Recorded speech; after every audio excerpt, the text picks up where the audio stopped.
Hey, welcome everybody. It's Monday. You know what time that that means. Jesus Christ, that was a terrible way to introduce the show. Hey, hello everybody. I am Trav, of course here with my intrepid co-host, the one, the only, Mr. Joey Fats the Vanilla Gorilla, Sup, dog? here with another installment once again of the adult table, folks. The only place where every topic is on the table and nothing is left off. We got a big one for you tonight, so what better Yeah, we missed last week, so we got a lot to cover. Yes, we do. Quite a bit has happened since then. Last episode we did, of course, was shit. Already seems like it wasn't that long ago, but the inauguration day special. Uh, yeah. So it's been 2 weeks since good old Uncle Donnie has been back at the helm. Yes, and a glorious 2 weeks it has been. What a fortnight it's been. It's just are you tired of the winning, son? Yeah. I know I'm not. No, it's win after win after win. Not everything that he's signed is going to get fully passed. Some have already been basically rescinded, Poo-pooed. but those are all minor things in the grand scheme of it all. The big thing is, I mean, as of today, anyway, was that he basically made Canada and Mexico bend the knee. Yeah. And he was like, okay, cool. I'm like, you don't want to fight? You want to fuck around? You're gonna find out. Here's the tariffs I'm gonna put on you guys, and everybody's freaking out. They're like, this is gonna crush small businesses, and my favorite brewery is gonna close. The fuck? What of the one Tim Hortons in Fall River? Yeah. What of it? And I was like, you guys, you guys don't know how this works. I'm like, you threaten people with tariffs to use them as a bargaining tool. You only implement them if they don't do what they want you to, and you implement them, and then you implement them for a short time, and then they eventually cave in because they realize they can't afford to let you keep doing what you're doing to them. So yeah, it might fuck with prices a little bit, but it's short-term pain for long-term gain. It's kind of the same way that he handled the TikTok thing, and it basically gave him an ultimatum, like, hey. All right, we won't shut you down right away, but you got 90 days to sort this shit out and not have it be a data mining scheme. Get your shit together and stop spying on our fucking citizens. Yeah. That's all we ask. We're not asking for much here, okay? They have a bunch of cringe content they have to make, and god damn it, I want to let them do it without being compromised. Yeah, listen, like, if I can't watch some, 20-year-old nursing student shake her ass and titties on TikTok, for a couple of followers and some fans, then I'm gonna lose my fucking shit. At the foot of the beds of her hospice patients. Yeah. What they like. I'm sure their dads are all very proud. Mm-hmm. There's not like it's such a conundrum. Imagine, I mean, like, on one hand, like, your daughter could be a borderline millionaire. On the other hand, it's for all the wrong reasons. Yeah. To what end? It's like, ugh, I'd rather you not be a millionaire. Well, I mean, I guess that's a little bit better than her being, like, straight up, like a porn star. But who knows? She could be doing that on the side as well. Well, you know what they say. It only takes about 2 weeks to go from TikTok to sucking cock. Mm-hmm. So. Well, we didn't have to test that theory yet because it has been 2 weeks, but it's still up and running. It is. It remains to be seen what happens going forward with the platform. I mean, personally, I don't give a shit. I've never been on it. Honestly, if it went away tomorrow, I wouldn't personally care. But, like, I do have friends that do make some good money off of it and do some pretty good content and stuff. I mean, nothing I'm interested in, but, like, I have a friend of ours, of mine, I should say, she does really well on it. Like, she does mom content. You know what I mean? Like, mom stuff. And obviously she's super pretty, so that helps. You know what I mean? Like, that's step one. Step one, be hot. Yeah. Step two, go on TikTok. Like, you'll eventually just, if you have any talent whatsoever, you'll find a following. She does, and gets like she gets all sorts of crazy shit like sent to her house. Like, hey, fucking try our product. Yeah, and it's like, oh, okay, like, here it is, free, like, no problem. And she's like, yeah, people just give me shit. So I would be bummed for her. You know what I mean? And, like, but overall, it's not a loss for you. It wouldn't be for me. It'd be a net zero loss, dude. Like, I wouldn't give a shit. You know what I mean? Like, yeah. TikTok to me is a bona fide time waster. The only time I use TikTok is when I'm at work and I'm getting paid. Yeah. Because I'm literally just trying to just waste as much time as I possibly can. Yeah. Now, I'll have people send me clips and stuff from people that they follow on there. That's fine. I just don't have it installed on any of my devices. I don't care to. Oh, I have it. I have it installed. I participate actually in it. started. I have my account, and I actually started a secondary account where I was going to collect. I was going to collect like funny moments from iRacing. Mhm. And all these lobbies. compilations. Yeah, so like if you like anybody who's like a NASCAR fan knows, like NASCAR has their Twitter account. It's called Radioactive, and they'll post like a 5 to 10 minute video every week of all the best radio chatter from the drivers and the crews Okay. from the race that was. And there's always some good shit in there because racing is heated. Like it's a very very high intensity. Like people don't think of it as high intensity, but it's a very high intensity, highly focused, emotional sport. So like if somebody does you dirty on the track, Yeah.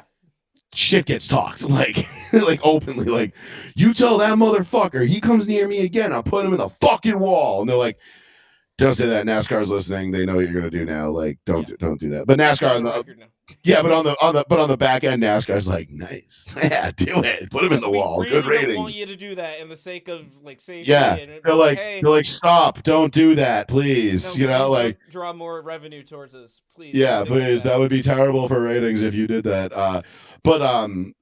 So like I started a thing for iRacing where I was basically just gonna do that and just like have like the best shit talking back and forth. Mhm. Between people, and I've been working on it. I've been building up a library of it, or like attempting to, but man, is it fucking work. Like, I don't think that's one thing I think people don't realize about content creators is the good ones put in countless hours of work to get that one like minute 20-second video. I mean, I don't know how. I know it's very easy to like edit and everything on the platform. It's very much streamlined from what I understand. Yeah. When you're talking about what you're doing specifically, that's like, all right, well now I have to be on the device. I'm taking from like I'm basically using a third party. Yeah. So and that's a bit different too. And I don't have like, I mean, I'm okay at video editing, but I'm not like great at it. You know what I mean? Like I'm not very good. Like I've watched countless hours of random Indian guys, the ones with the dot in the head, not the ones with the tomahawks, telling me how to do everything, and they're like, okay, my friend, you are going to click on this over here, and when you do that, it is going to bring up this menu, and you're like, okay, hold on, pause, let me see this menu. Okay, all right, got it. And then you hit play, and they're like, and then boom, ad, and you're like, fuck. Yeah. And you're like, it just takes fucking forever to get through like a fucking 10-minute tutorial, and you're like, god damn it. And then you get back, and then you get to the end of the tutorial, and you're like, all right, well, that taught me something, but it wasn't really exactly what I was trying to, didn't answer my question. You know what I mean? Like, so I've been working towards it, but it's a pain in the ass, dude. So big up. I mean, I got to give props to those content creators that do stuff like that because, obviously you and I, we do this podcast. I do row one, seat one. You do streaming, you know what I mean? Like gaming and stuff like that. Like it's a lot more, there's a lot more to it on the back end than just like, oh, let me plug this in and just play video games and play. Like there's a lot of ins and outs. There's production value to it. Like doing the streaming, I bought everything that I thought I was gonna need mm-hmm. PC wise from the ground up, and then as I'm doing it, I'm like, okay, well, this could be done easier. I learned as I went along. Yeah. And I mean, this is a process. I've had technical issues while running this show. Oh, technical difficulties will plague everybody forever. They'll never go away. Like my setup has been the same for, I would say, since I bought this house 6 years ago. I've never touched anything. Nothing's changed really. I've moved stuff. Sure. But nothing's changed. My computer will restart, and next thing you know, I'm like, why is this echoing? Why is this not working? Yeah. What the fuck happened here? Like, where is this? Why is it not even showing this device anymore? Yeah. It's so frustrating, the technical side of things. But you learn as you go. And I'm glad that I'm glad I do it because it gives me a lot more confidence in like just doing like my own shit day to day. Yeah. Like the PC behind me, like with the help of my cousin, obviously I built that. You know what I mean? And that was an undertaking that I did on my own to my own accord but I at least had I had to teach, like I had somebody to teach me, which was extremely helpful. But now it's like, now I feel confident enough where like, oh, okay, like if I had to build a PC for myself, like I feel like I could do it on my own now. Mhm.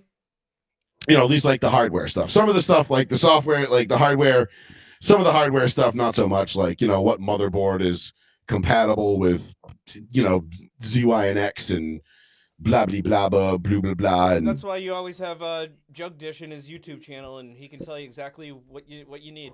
Just I mean, PC watch Parts his Picker ads. usually tells you pretty much everything you need too. Like, Yes. so it's a nice thing to have, but like, you know, just sometimes like it's just good to have that extra watchful eye, you know. And like, so my cousin's my IT guy. He's my supervisor. You know, like I run everything by him before I do anything. And Yeah. he's like, yeah, you could do it that way, or he's like, you could save a boatload of money by doing it this way. And I'm like, wow, I didn't even think of that. Didn't even know that was a thing. Thank you.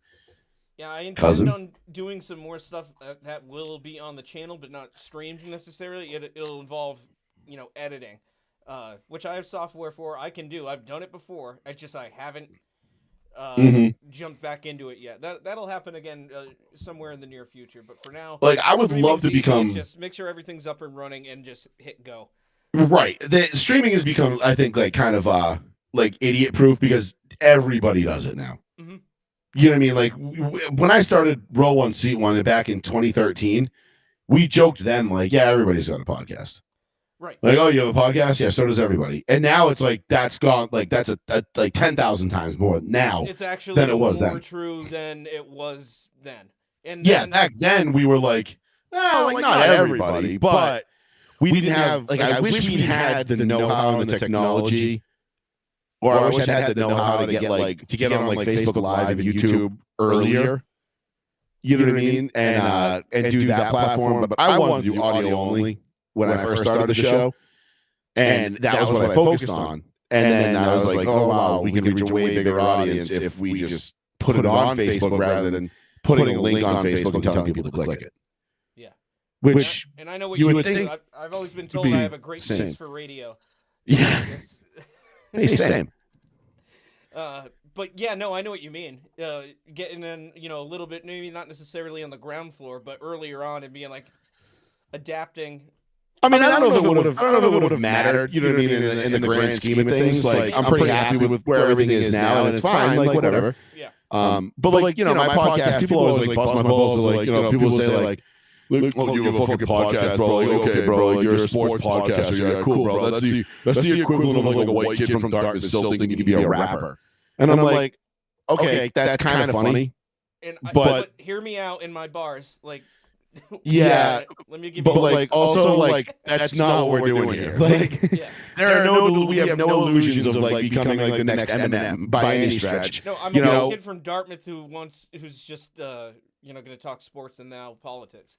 Yeah, and not for nothing, but like my sports podcast has led me to do things or got me to do things that I would have never been able to do otherwise. Mhm. So just by having my podcast, I was able to, you know, we were able to interview guys like Warren Moon, Jarvis Green, Yeah.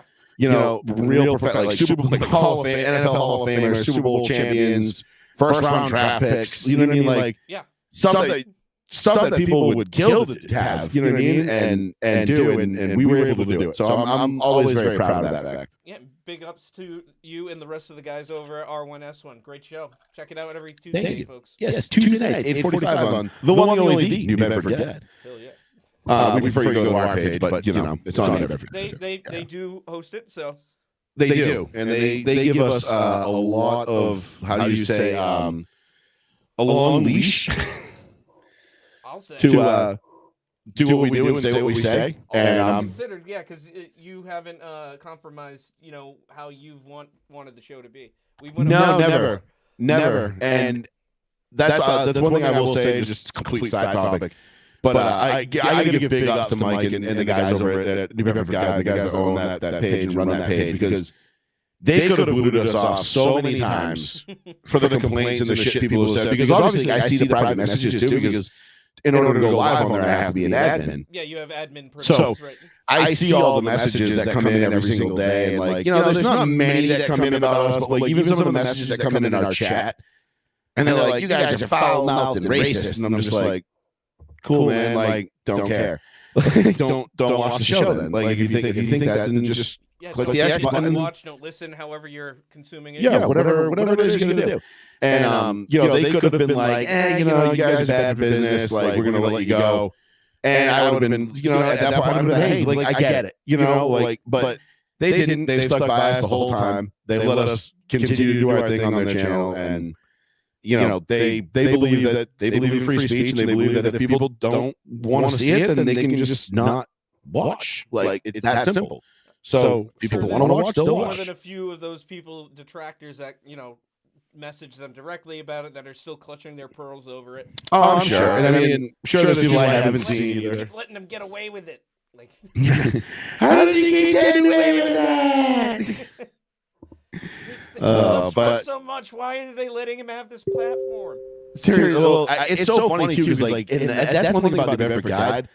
Every post that goes, so like, the Bedford Guide will put up a post, and it'll be an objectively laid out news story, right? Like, whether it's about, like, I think the last one was like EverSource, the bill, like, people are, because everybody is posting their fucking, I don't even know if this is not, but like, everybody's posting their gas and electric bills the last couple months because prices are fucking out of control. Yeah, I've noticed. And New Bedford Guide will post like a very unbiased, just straightforward, this is the news, like, this is the facts, like, here it is. And everybody like, Fox News, New Bedford Guide is back at it again, and blah, blah, blah. And I'm like, you people are fucking lunatics, man. I'm like, you will do anything you think. Like, so, like, because I guess I think one of the things they put up was like Trump froze the funding for the solar farm. I mean, the wind farm that was going up off Nantucket or whatever. And like, they were like, everybody's like, this is fucking terrible. And this, that, and most of the people were, I'd say the good majority of people were like, no, fuck that. Like, yeah, stop. Like, no, we don't want that shit. Yeah, how many dead whales have we already had up in this region dude, in general? You and I have grown up in this area our whole lives. Do you ever remember a dead whale washing up on a beach?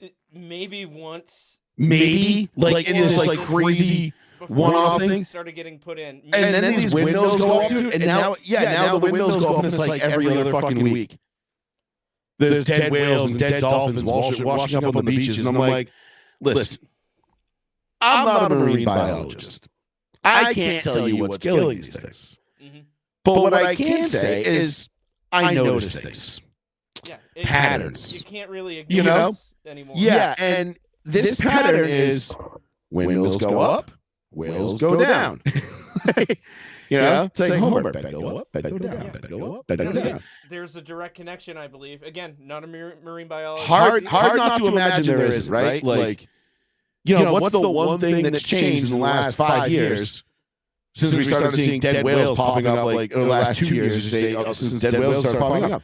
Oh, I don't know. Continue to deny it, whether it be the companies that put them up there or the apologists for them, the people that still think that the Green New Deal is somehow viable and a good idea.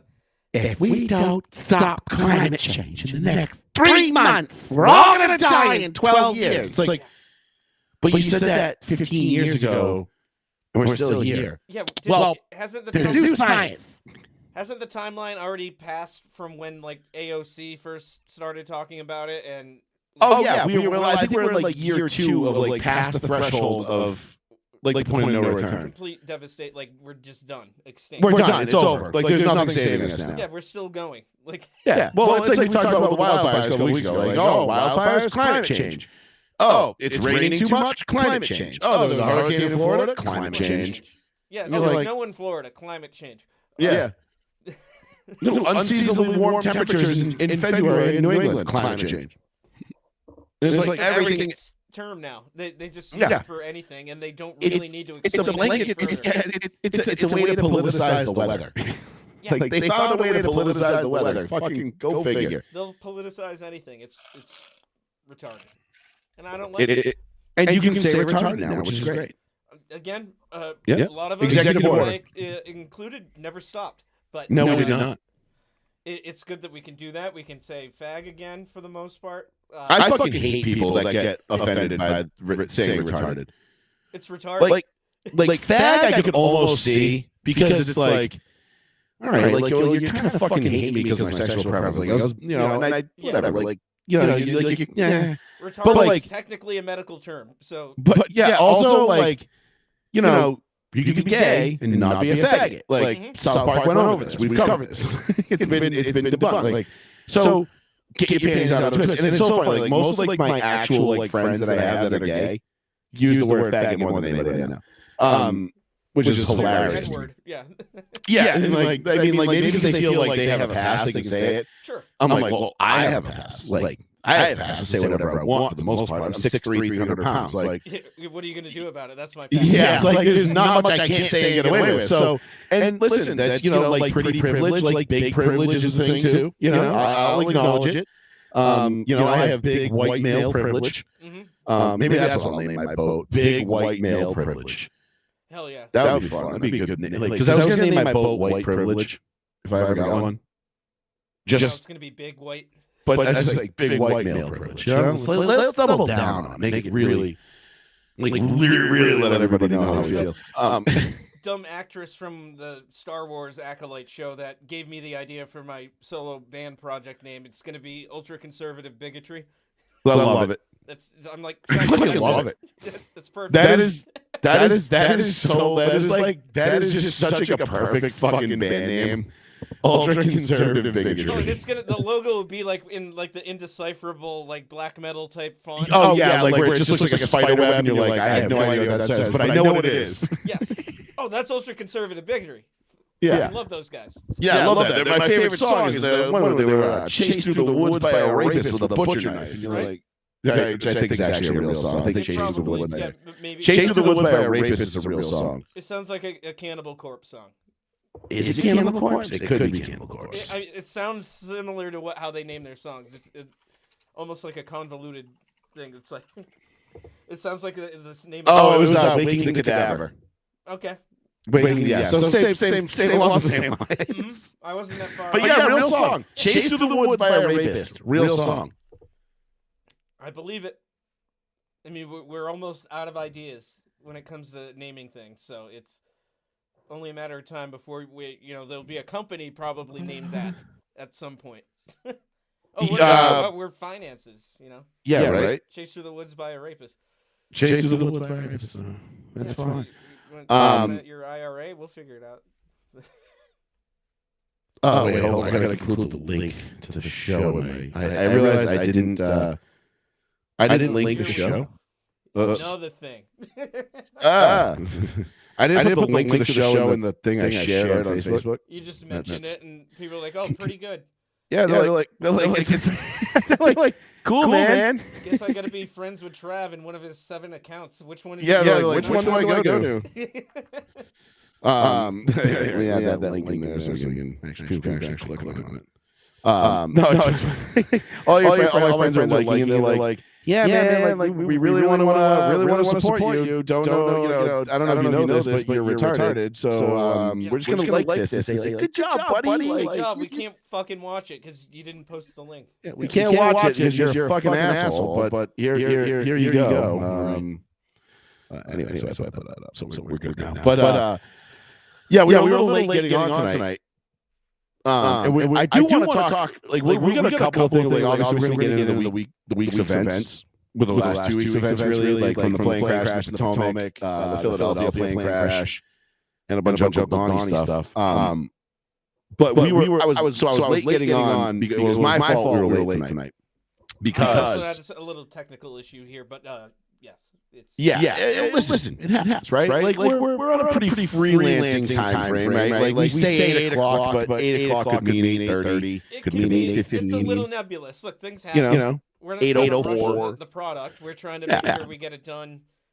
It's Monday. There's nothing going on. We got plenty of time. We're not hourly, but we may as well be. Yeah. So. The clock starts at 8. We're still getting paid. It doesn't matter if we get on 30. So anyway, so I was downstairs. So I bought a retro scaler, which is an adapter for my old N64 that I have. And it came in today, and I got it set up.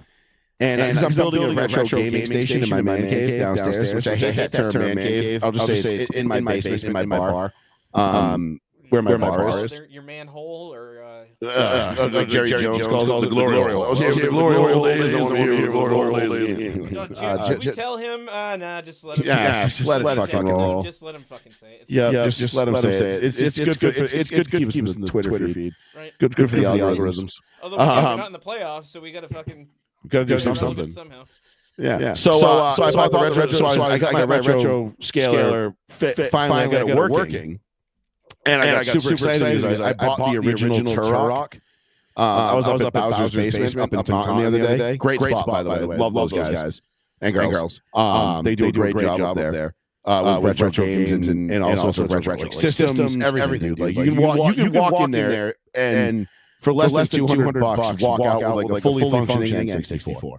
Yeah, like controllers, games too. Yeah, controllers, rumble packs. You know, they got everything, dude. It's crazy.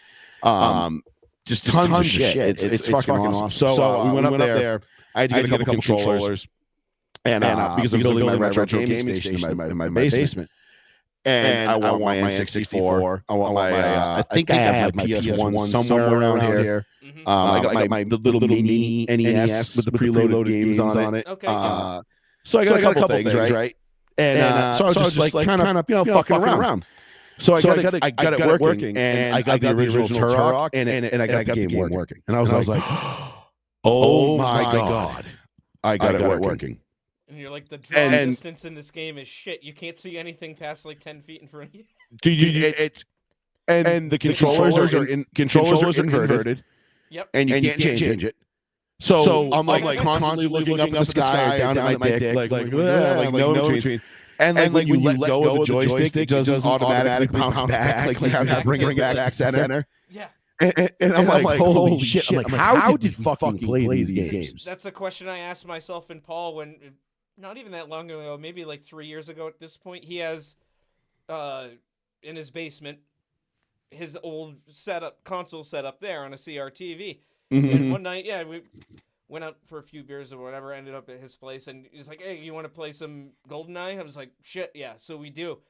And we're both playing it. He hadn't touched it in a while either. I'm like, how did we think this was a good way to play an FPS? Dude, it was so controls is bad. So backwards by today's standards. Now it's been standardized. Like, okay, this is, every controller functions in this way. They all have two sticks, analog sticks. Right. That's how you're going to walk around and aim. But back then, it was, you had the one stick, and therefore walking was done by the yellow C buttons. Right. The yellow D-pad. Yeah. Well, you get the D-pad on the left, the C buttons on the right. Yep. A, B, and you're Z with the in trigger. the middle with the trigger. Yeah. The trigger at least makes sense. Yep. Right. That was actually pretty good. Which they basically just took that and made it into a Wii controller. It's just the Wii controller is just the middle part of the 64. Yes. So it was like, but I'm playing it, and so I kind of started getting the hang of it, like a little bit. But I'm like, bro, this is so bad. Like I don't know how anybody can still play this. Like I don't know how you go from playing like a modern FPS on a modern console. And try to go back to playing. Like it's cool for the nostalgia. I think Turok had the best sound effects and the best sound engineering of any game ever, maybe except Halo. Where I'm talking like Turok, but the original. But but just the way the AK-47 had like nice bassy, like to it, like with the 3-round burst. The shotgun sounded great. The way the guys died, like you know what I mean? Like it was awesome. Yeah, they all go flying, and like you'll shoot a dinosaur, and like it'll be dead on the ground, and like still be like twitching and shit. Like oh, moves, cool. Like before it eventually fades away, like they all do. But yes. Yeah, but you're like, dude, sick. Like it was like for the time it was so advanced. And then and then the first one was great because you get like you gather those little like triangular things or whatever, which are like the coins in Mario. Yeah. And you get 100, you get an extra life. And you'd be like, I am Turok. And you're like, whoa, cool. And then the second one, they made his voice sound so gay. And he's like, I am Turok. And you're like, what the fuck is this? Well, because Turok is like it's a mantle name. It's like a title. It's not just a singular person. Right. But it was like they just gave up the voice. Mhm. Second one so bad. I'm like, why would you do that? And the second one's actually a better game. It like The they second one designed was a it. great game. It looks better. It plays better. Oh, yeah. I have both. I have Turok Turok. crazy. I think I have three. Turok 2, and then Turok like Revenge or something like that. I don't know. I got it's downstairs. My whole basement is like blown apart right now. It's a mess. I got people coming over on Saturday, so I've been like just like trying to get this retro gaming center like up and running because I wanted it for Saturday. Mhm. And I'm like, I don't know how many people are gonna play this and actually enjoy it because like, no, this shit sucks. Well, the fact that I you have- just, you have it at all is nice. Yeah, well, that's the thing. It's there for me. It's not there for everybody else, but it's like it's there for me. And like I got two controllers that function, so we can play Heads Up GoldenEye. And I'm like, I don't even know if like I'm just like, I don't know, dude. Like it was hard. It was really hard to play Turok tonight, and I was like, I really hope I'm not gonna like spend all. I just spend all like this money on like getting all these like because like you know you can't just plug in an N64 into a modern TV. Does You have work? to have a converter if it's going to be on an HDV. Yeah, so like most people say the best is to have a CRTV and connect. Oh, 100%. 100%. But I don't. I'm not going like hunting for a CRTV. And B, I don't have the fucking room for one anymore. like I'm so spoiled now with modern TVs. Like you go on Newegg or whatever, like you buy a $20 wall mount, and boom, it just mounts on the wall, looks like a picture, and you're like done. That is Cool. so much more affordable now. Like I got like a 55-inch Samsung a few years ago for like $350. Like dude, I got an open box. I think it was like a 55-inch LG open box. Like I don't know if it was OLED or a QLED or just a regular LED. Like, yeah, but it was a pretty. It was like a pretty decent TV. Like it was like a fairly like not a high end one, but it was like a pretty good like top of the line mid like it was like a good mid grade one. Yeah, maybe not all like bells and whistles, but I mean it's what it was like brand new. It was like probably like $1,000 TV. I got an open box for like $220. I was like, I can't pass that up, and I bought it. I didn't need it. I just bought it. Yeah, exactly. Shit, when I moved, and I had to take that, I had it mounted in my previous place, but here I just don't have the wall space to mount it in the living room. But I already had like a unit that I could put it on the stand. But even while moving, I just, like I said, 55-inch. It's not tiny. I put it under one arm and carry it down the fucking stairs. It weighs nothing. Those CRTVs. Oh my god! Even like a 25-inch one of those weighs like 75 pounds. It's absurd. So the 60-inch TV I have behind my bar right now, which was my primary living room TV for years. So when let's see, 2000.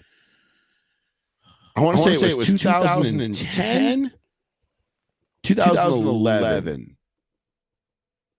It was 2011. October 2011. And my brother and I, we were watching Sunday NFL Sunday Countdown. We were watching it on our 42-inch plasma. And Paul was like, dude, you should just go get a fucking 65. And I'm like, I don't have fucking money laying around. He goes, we got this Best Buy credit card, $5,000 limit. And I was like, bet? He's like, split it? I was like, bet. We go to fucking Best Buy. We buy a 65-inch LG or a 60-inch LG TV, 60-inch. Like $1,500. Paul and I, we'll just split it. You and me. We'll split it. We'll pay the bill. No big deal. What's 7 between brothers here? Yeah, and we were living at my parents' house at the time. And so my mom, like I didn't know this, but my brother, like my mom had to co-sign for the credit card because me and my brother didn't have credit. I think my brother got his name. And we come home with the TV, and my mother's like, "What did you buy?" We're like, "We got a new TV downstairs." She's like, "With what?" And we're like, "We put it on the credit card. Don't worry, we're gonna pay it off." She goes, "You fucking bet it, because I co-signed on that. You don't fucking pay it off. It fucking falls on me." And my brother just looks at her and does the Sean Connery voice. He goes, "Too late. The damage is done." And we fucking died. My mom had to laugh at that one. And then we put it up, and we watched football. And actually, we bought that. That was the day my cousin died. I'll never. Now I remember like it was yesterday. It was the day my cousin died. because we got the TV up, we plugged everything in, we're watching Sunday Countdown at like 12:30, and I'm like, fuck yeah, this is gonna be the best football Sunday ever. And then my phone rings, it's my cousin, my other cousin, she's like, hey, Kevin didn't make it. I'm like, I'm sorry, what? You're gonna have to start from the beginning on that one. And anyway, long story, he'd gone in for surgery, and he had surgery on Saturday. He was thought he was good, and then he had a massive stroke on early Sunday morning. And anyway, it was a whole big to do. Kind of ruined the day. Put a little bit of damper on my new TV. Yeah, you know, and it sucked because that was the first time that was when Kyle Lowry got pulled and Tim Tebow came in. Oh, okay. And almost brought us back against the Chargers, but like we were so lost in the midst of like everything that was going on. I didn't really get to enjoy the fact that Tim Tebow era was about to start that day. And I think that was like my cousin's parting gift for me because that was the most fun I've ever had as a football fan. 2011, even though interesting, yeah. Even though we didn't win the Super Bowl, it was the most fun I've ever had as a Broncos or a football fan. Like I will never, another one ever talk 2011. Compelling football entertainment. It absolutely did. But my point. Watching that. Oh yeah. Sorry. My point. I didn't want to go to a football thing. But my point of this whole story is that fucking 660 TV that we have weighs a motherfucking ton, dude. Yeah. Like I went. So when I bought my newest TV, I bought we got the 75-inch Samsung like QLED. I think it was like the 9 something series, whatever the top of the line was. It was like a $4,000 television. And worth every penny. Don't get me wrong. Thing is absolutely fucking insane. It's incredible. We went to take 60 off the wall. And me, like, I'm a pretty big guy. Like, I can handle most things around the house without an issue. I'm like, I go to take it off the rack, like off the TV, off the wall mount. And I was like, oh my God. I put it right back down. What the fuck? And then my brother was like, what? And I'm like, dude, you have to help me with this. Like, you serious? You fucking pussy? Like, just fucking let him. Like, grab that side. We lift it off. He goes, holy shit, dude. No, you don't understand. This is from a bygone era. Like, yeah, it's not that old of a TV, but it's old enough where it weighs a fucking shit ton. So 2011, we got this TV, dude. And it's still downstairs in my bar right now as we speak. And it's still kicking ass and taking names. That's probably where it's going to remain forever. Like, Dude, I swear to God, I'm a huge. I love my Samsung. I'm a big Samsung guy in a lot of ways. But LGs are borderline fucking bulletproof, dude. Like they make some of the best quality shit that just doesn't die. Like my mom still. The only thing I can say that made only company made something that lasted longer that I know of in my own house. I'm pretty sure. My mom like just got rid of the 42-inch Panasonic plasma that we bought in 2007 last year. And she only got rid of it because she didn't need it anymore. She got like a new. It was still working fine. And that was what we bought. That was the first TV my brother and I bought from Circuit City when we got Xbox 360 and Halo 3 came out. And we were playing Halo 3 on an old school CRT. Which at the time was a very high-end CRT. It was a very top-of-the-line CRT. And we got Halo 3 plugged in. We plugged it in with an HDMI cable, and we played Halo 3, and we were like, holy fuck, this is what this is supposed to look like? Oh my God. Holy shit, it's like a totally different game. What the fuck? Dude, it was like going from, like, picture like going from, like, Sega Genesis to like Xbox like now. Yeah. That was like it was the biggest gap jump I've ever made in my life. I was like, oh my god, I can never go back. And we paid $1,500 for that Panasonic plasma. 42-inch. That's not bad. At the time was not bad. At the time, no, but yes, now. But looking back at that motherfucking thing is still fucking kicking, dude. Like that TV, I'm pretty sure it's still in my parents' house somewhere. Like, probably going to use it right now. It's not forced into obsolescence the way that Apple runs with their devices. Correct. That's good. Like, you can still use it 20 years later or whatever. Or, yeah, cool. Got your money's worth out of that one. Yeah, I mean, that one definitely got its money's worth. Well, that's all you definitely got its money's worth out of that. That's really all you can ask for. Yeah. Can you still use it? Down the line. And one of my good friends says, the equity is in the joy. of using it. And boy, did we get joy out of using that. Because I'd like to set up a retro like game corner in my place, like in the office here or something. But I'd have to find a CRTV. I'd have to get the systems because I haven't really kept any of my systems, unfortunately. And I've had you can get I think it's called Retro Tink. Yeah, is the name of the company. And they made like it was like the Retro Tink like 4K something or 5K whatever it was. Yeah, the 5X Pro. The Retro Tink converter for to play on modern televisions, or it's an upscaler. But it has like a smoothing effect, and it basically makes it look like it looks like it has motion adaptive deinterlacing. So it makes the games look like they would on an old TV, but without the flicker. Like the scan lines. Yes. I know what you're talking about. It's essentially a filter, but yes. Because some of those older games, when modernized into like, because the pixels were totally different on CRTVs, they don't look good in HD on modern stuff because it's not the same type of pixelization. Correct. Wise, how it's essentially projected onto the screen.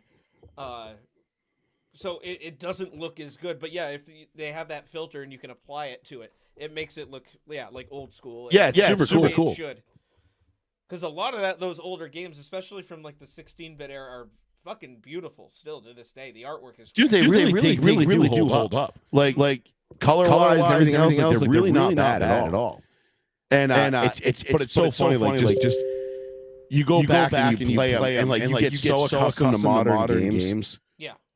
And you're like, oh right, these games only move right to left. You know, like old Nintendo games, right to left. That's it. Everything's right to left. And then left to right, I should say. And that's it. Like some games you go back. Yeah, like and they'll reload. Of the world where there's exploring. Mario 3, I think you go back. Sometimes, but even Mario 3 for the most part was you're being forced to the right. And you can't. Really sometimes the screen would move. You know, one of those levels where you have the screen, like the tank or floating ship levels. Those the boss levels. Dun dun dun dun dun dun dun dun dun dun dun. I fucking love the music. And then you get to the end, it's like it gets all ill. That game, fuck yeah, dude. I could talk to Mario 3. Yeah. Mario 3, I think is got to be like that's got to be one of the go games of all time. Absolutely. I remember when it was just so good. Oh, because the second one came out and it wasn't even, at least in here in North America, it was a reskin of another game that we had no idea about. But it was a big departure from what the first Mario was. But it was still a time where it's like, well, yeah, the next Mario should be different, but that's not what we were expecting. I actually liked Mario 2. You can pull the turnips out of the ground and chuck shit. It's different, and all the characters play differently, too. Yes, right. You play like Toad and Princess. Further than anybody else. Yep. Peach could like hover briefly with a jump, which came in very handy. I think Mario was just the fastest, and Toad, I think, could like throw further. Like throw the objects further or something like that. Yes. I think he was a good shot putter. Yeah, something like that. It was low center of gravity. That little. Yeah. He was a stocky little, meatball of a man. And Toad. And it's like, okay, this is what they've been working on. Yes. 3 was GOAT level. Like just next year. I mean, even to this day, I'm pretty sure like one of my alarms on my phone is like the Mario theme, like the Hammer Brothers theme. Mm-hmm. Oh, yeah.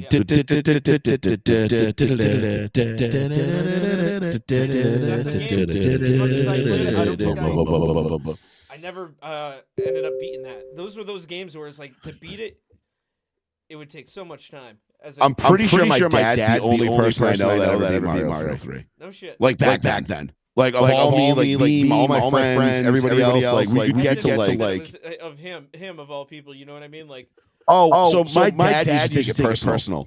Like he would sit down. So we would go to bed, and my dad would fire up a cocktail or several, and he would play fucking Mario until the wee hours of the morning because he had to be better at it than us. Like he was like, can't let the kids fucking beat me of this. I gotta be better. My dad's the best. I remember my dad he beat the original Mario on Thanksgiving at Auntie Peggy's house up in New Hampshire. One year we went up there for Thanksgiving. And I remember him beating it. I remember coming down the stairs. I remember exactly coming down the stairs, and it was over. The TV was over to the left. I remember looking over there, and they're like, "Dude, he's in the last level. He's in the last level. He's in the last level. Oh my god!" And everybody's like gathering around the TV, and my dad beat it. And everybody's like, all the adults are going nuts. And like I was like, oh cool, Dad beat Mario. I think I was like 5, 6. You know what I mean? I was like, whatever, like cool. And then Mario 3 came out, and I was like, oh shit. And then we and my brothers would play it. Me and my brother would play. Paul would play. Keith was not born when Mario 3 came out yet. And we would play it. We would get like level like without cheating and using the whistles. Mm-hmm. We could get to level 4, maybe 5 or 6. What was the ice world? 6 was the ice world. Sounds about right. It's been so long since I've played. Yeah, because 7 was 7. Yeah, let me. I forget what's like. Mario 3 levels. Iceland. Yeah. 7 was Pipeland. And then 8 was the Darkland. That was the last one. Yeah, Grassland, Desertland, Pipeland. Oh, I loved World 4, Giant Land. That one was so much fun. So much fun, dude. When you get in the big boot that you can get into. Yes. Yeah, and you're basically invincible. Yeah. Oh yeah, you basically get to have a Godzilla moment when you get into that, and just they're like, okay. Yeah, we're gonna let you have this power fantasy for a little bit. You just just here you go nuts, dude. You're gonna have fun, go nuts. I loved it, dude. It was such a good game. Every aspect of that game fucking slayed. Like between I'm gonna say like I loved GoldenEye back in the day when we were playing it. Yeah, but now when it was brand new. I'm not gonna say it hasn't held up because it would be unfair to say like. Because technology from think about it, from 97 to now, even from 97 to 2007, the technology was just like you went from GoldenEye to Halo 3 in a decade. Yeah, that's absolutely fucking bananas. No, to say it's bad, you can't say it's bad. It was definitely a product of its time. It was great for the time. And the thing is, as far as I know, I believe it was the first FPS game to successfully be ported to a console. And even though it wasn't ported, it was made for that system. Because later, I don't think Doom 64 came out on N64 until after GoldenEye was already a thing. And I'm pretty sure you're correct. Doom is already... Doom is still Doom, but it's not three-dimensional. Like, GoldenEye is three-dimensional. It's a fully 3D world. Doom is a 3D world with two-dimensional sprites and assets. So not a fully 3D game. GoldenEye was. Actually, Doom 64 came out before GoldenEye. Doom came out. Okay, that does in 5 months before. So, developmentally, they were basically on the same same plane. Yeah. Because Doom came out in March. GoldenEye came out in August of 97. Yeah, that makes sense. Yeah, I remember when it came out. I think Paul got it first, and then we played it all. We were all over at Jay's, and I was like, shit. And I went home, and I think I asked my Nana, who was there for dinner, I was like, yeah, I kind of have to get this game. I don't know right away, but within a week or so, I had it.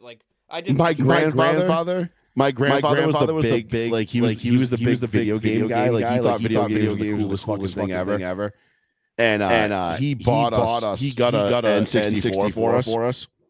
And we stayed at my grandparents' house. So we could only play it once a week. My parents dropped us off to sleep over there on Saturdays. And me and my brother had Mario 64 and I think Star Wars Rogue Squadron.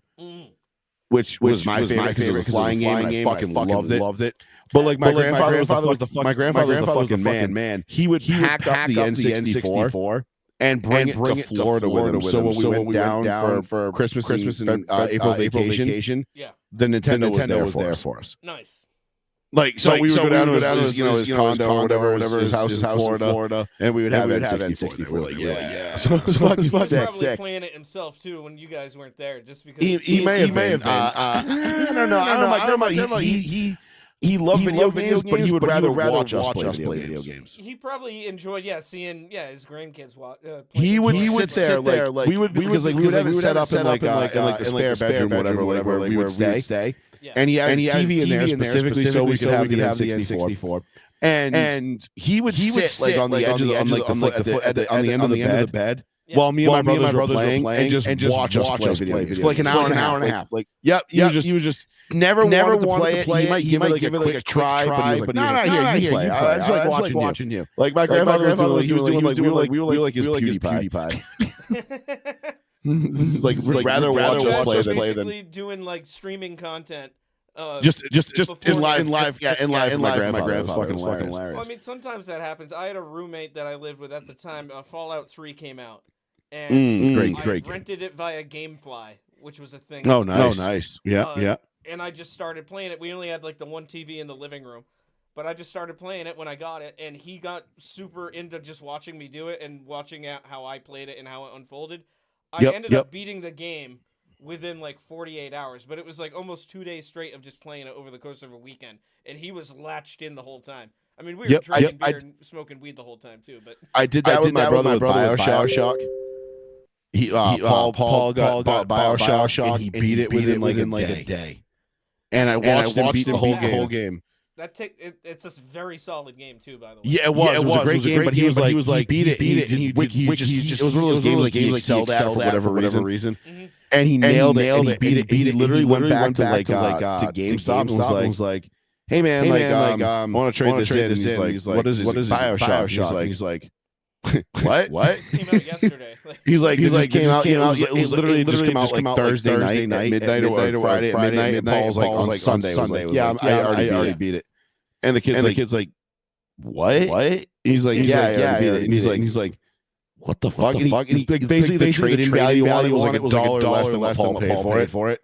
At that point, because remember how GameStop just rip you off. Well, they almost all of them always do. It's like buying a car. It loses value as soon as it leaves the lot. Instantaneously. But for whatever reason, like I don't know if he did that or he just had the receipt and he returned it. Mm-hmm. Because he was like, yeah, I'm good with it. If it's defective, like you can't just say, "Oh, I beat it," or they didn't like it if you bought it as a gift for somebody, or you didn't like it. That's not how it works. But yeah, if it's defective, they it didn't work. It wouldn't load. Yeah, I don't know. But I watched him beat that whole game. That was fucking insane. And then I used to get a wicked kick out of watching my youngest brother play GTA, whatever, 4, Vice City, whatever it was. And like watching him play Grand Theft Auto. Like Grand Theft Auto has never been. I've never been a big open world sandbox guy. For a style of game, like I tried Red Dead 2. I played it a little bit. Dead too, but yeah. I know. I get the appeal, and I understand why people like it. And it was like super well done, and like the animations and everything. It was fucking awesome game. Just not my style. You know, like Skyrim, not my style. Like cool game, just didn't fit what I like. I'm much more of a fast-paced turn and burn. Like Call of Duty, like run it back, kind of like you know, somewhat repetitive, but different. So that was how I was like those are the games I liked, and or simulators, obviously, and so I would love watching my brother play Grand Theft Auto. And now I'm like GTA 6 is coming out. I have basically you know up until like a month ago I had as good of a computer as you could buy on money you buy. And I'm like I almost feel obligated to buy GTA 6. Yeah. And play if you look at the footage of it so far, it looks close to it's incredible. Like it's for the most part it's goddamn close.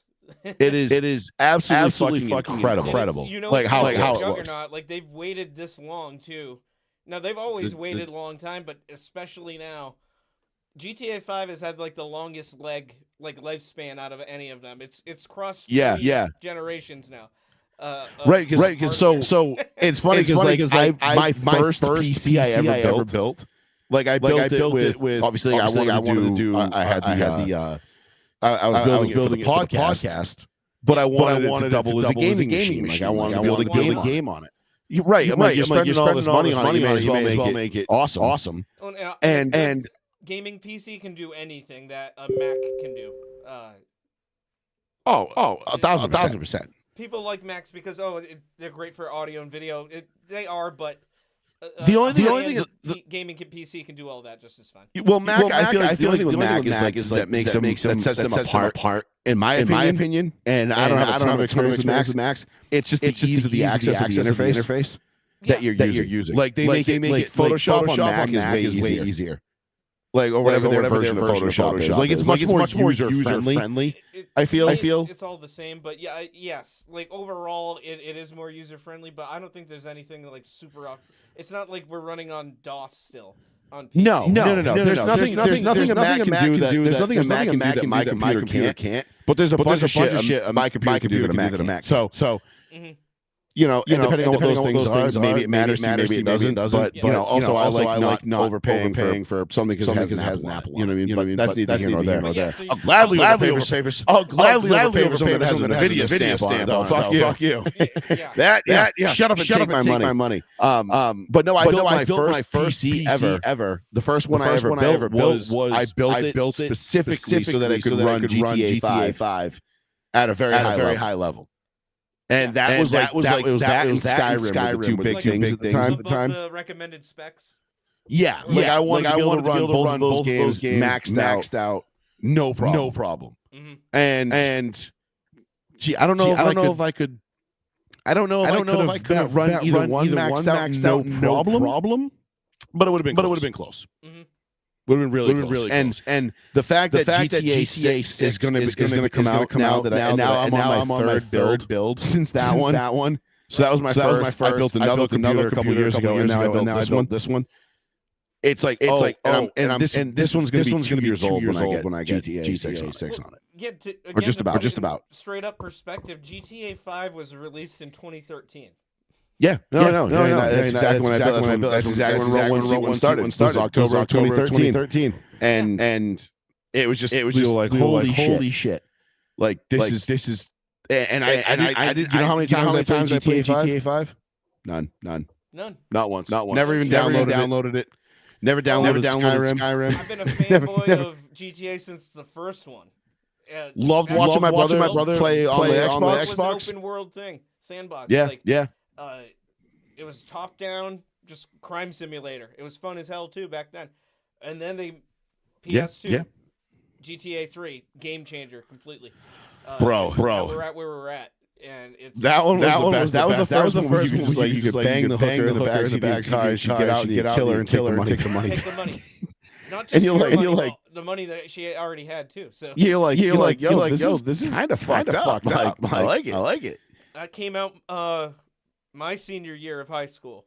So I was at launch, and holy shit, it came out like just after 9/11 or right around the same time because it came out like September of 2001. Yeah. Okay. That makes sense. It was very close. Like, let's find out. Within the school year.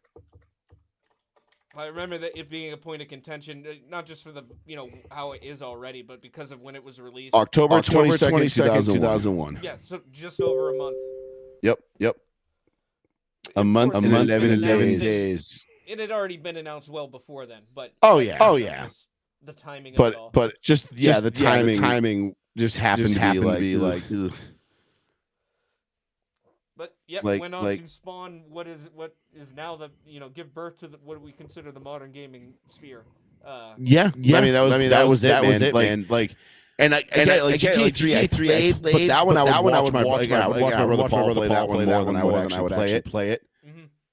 And it was cool, but I was way more into Gran Turismo at that point. Sure. You know what I mean? So I was like Gran Turismo. Tony Hawk, Dave Mirra. Paul was a big Grand Theft Auto guy. What was the other one that was kind of like a Grand Theft Auto, but it wasn't?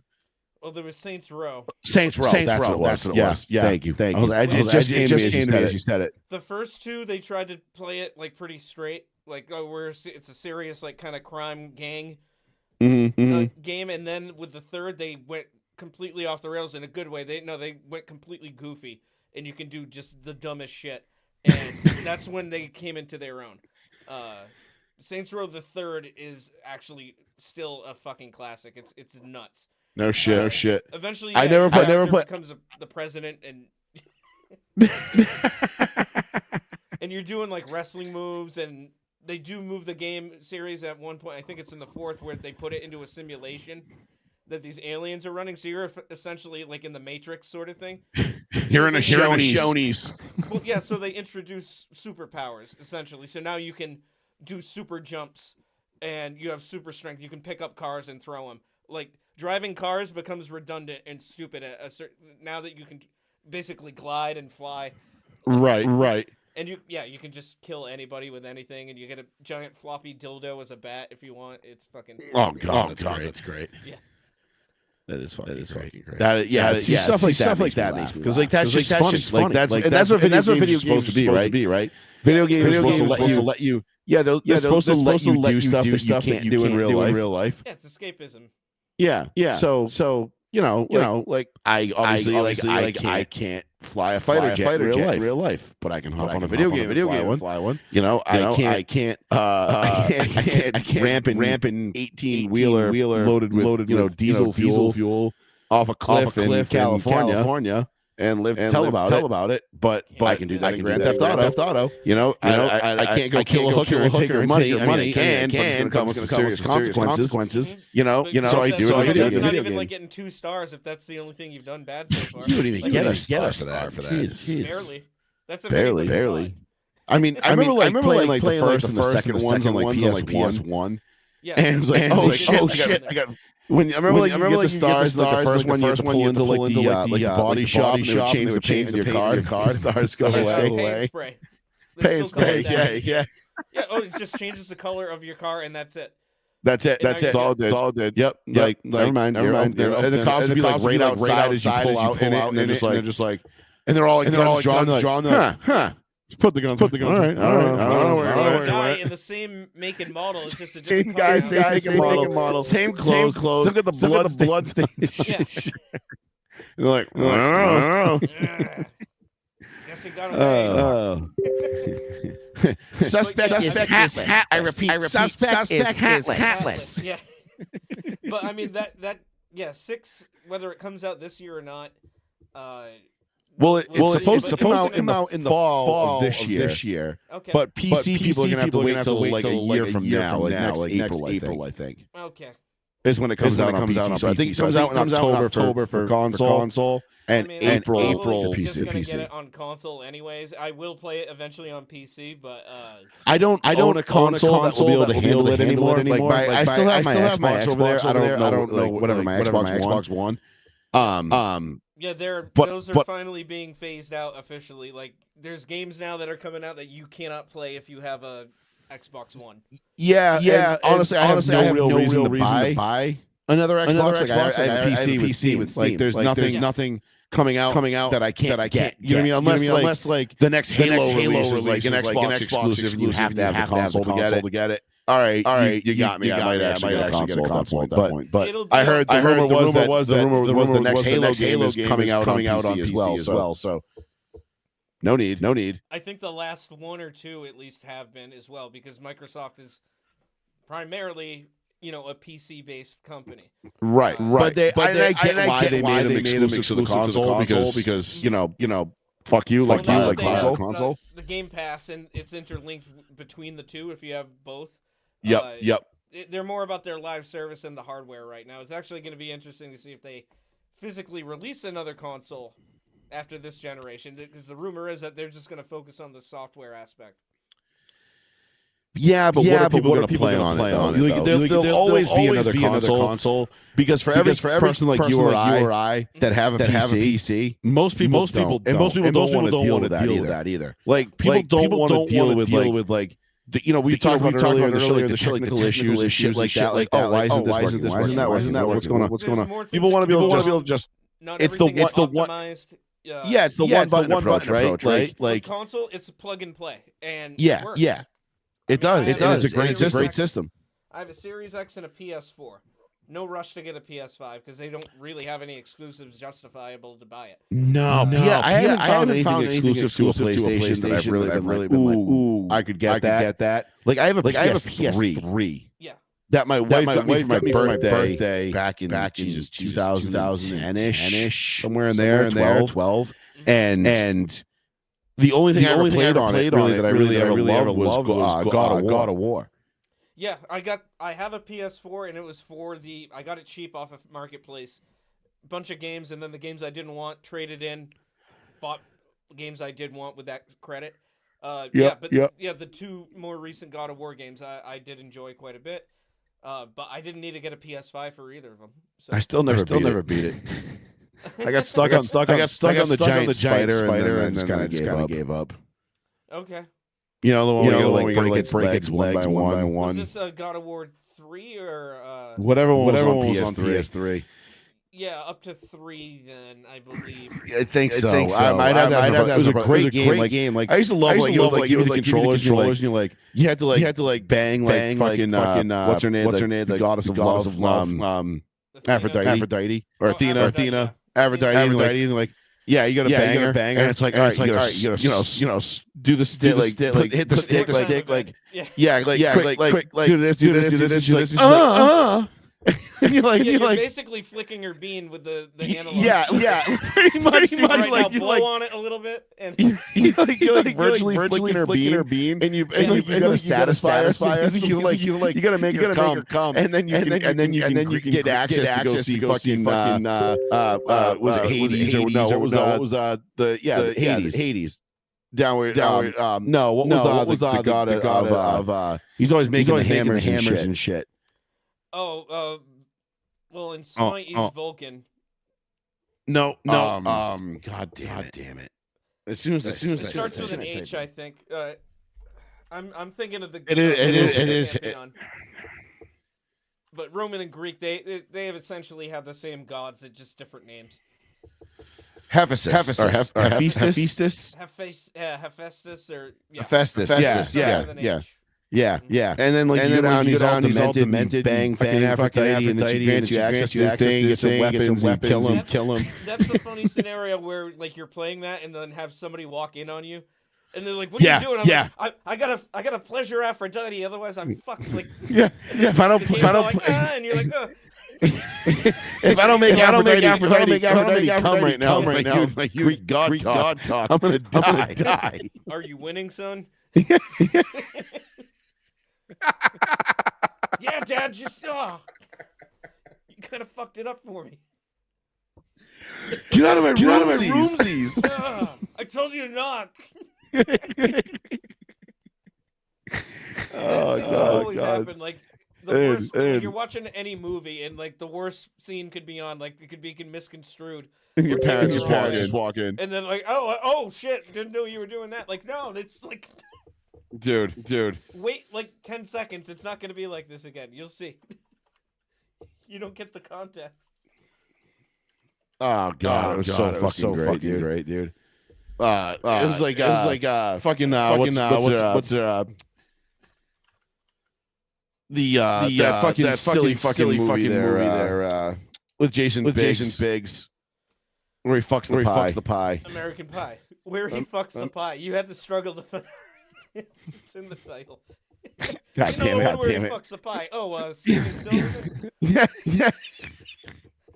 I was like, was it American Pie? It seems like too easy of a layup. And it's like your parents would always walk in at the party like Shannon getting naked. Right.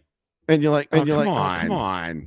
You're like, now you killed it. I mean, granted, it's a teenage boner movie comedy, which wouldn't get made now. It might now 3 years ago, no way. But now I think there's a chance. I think comedy might be back. Actually, you know what? That's a good jump off for the next segment. Yeah. Let me go make a beverage real quick. Sure thing. I'll I gotta spruce it real quick. I'm out of vodka here. It's a problem. Actually, Give me 2 minutes. Give me 2 minutes. I need to use the bathroom. So, but I'll come back at least if you're not ready, and I'll. I'll be back. 2 minutes. All right. All right. Hold on. Sit tight. Pee break. Right.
Well, I am back, folks.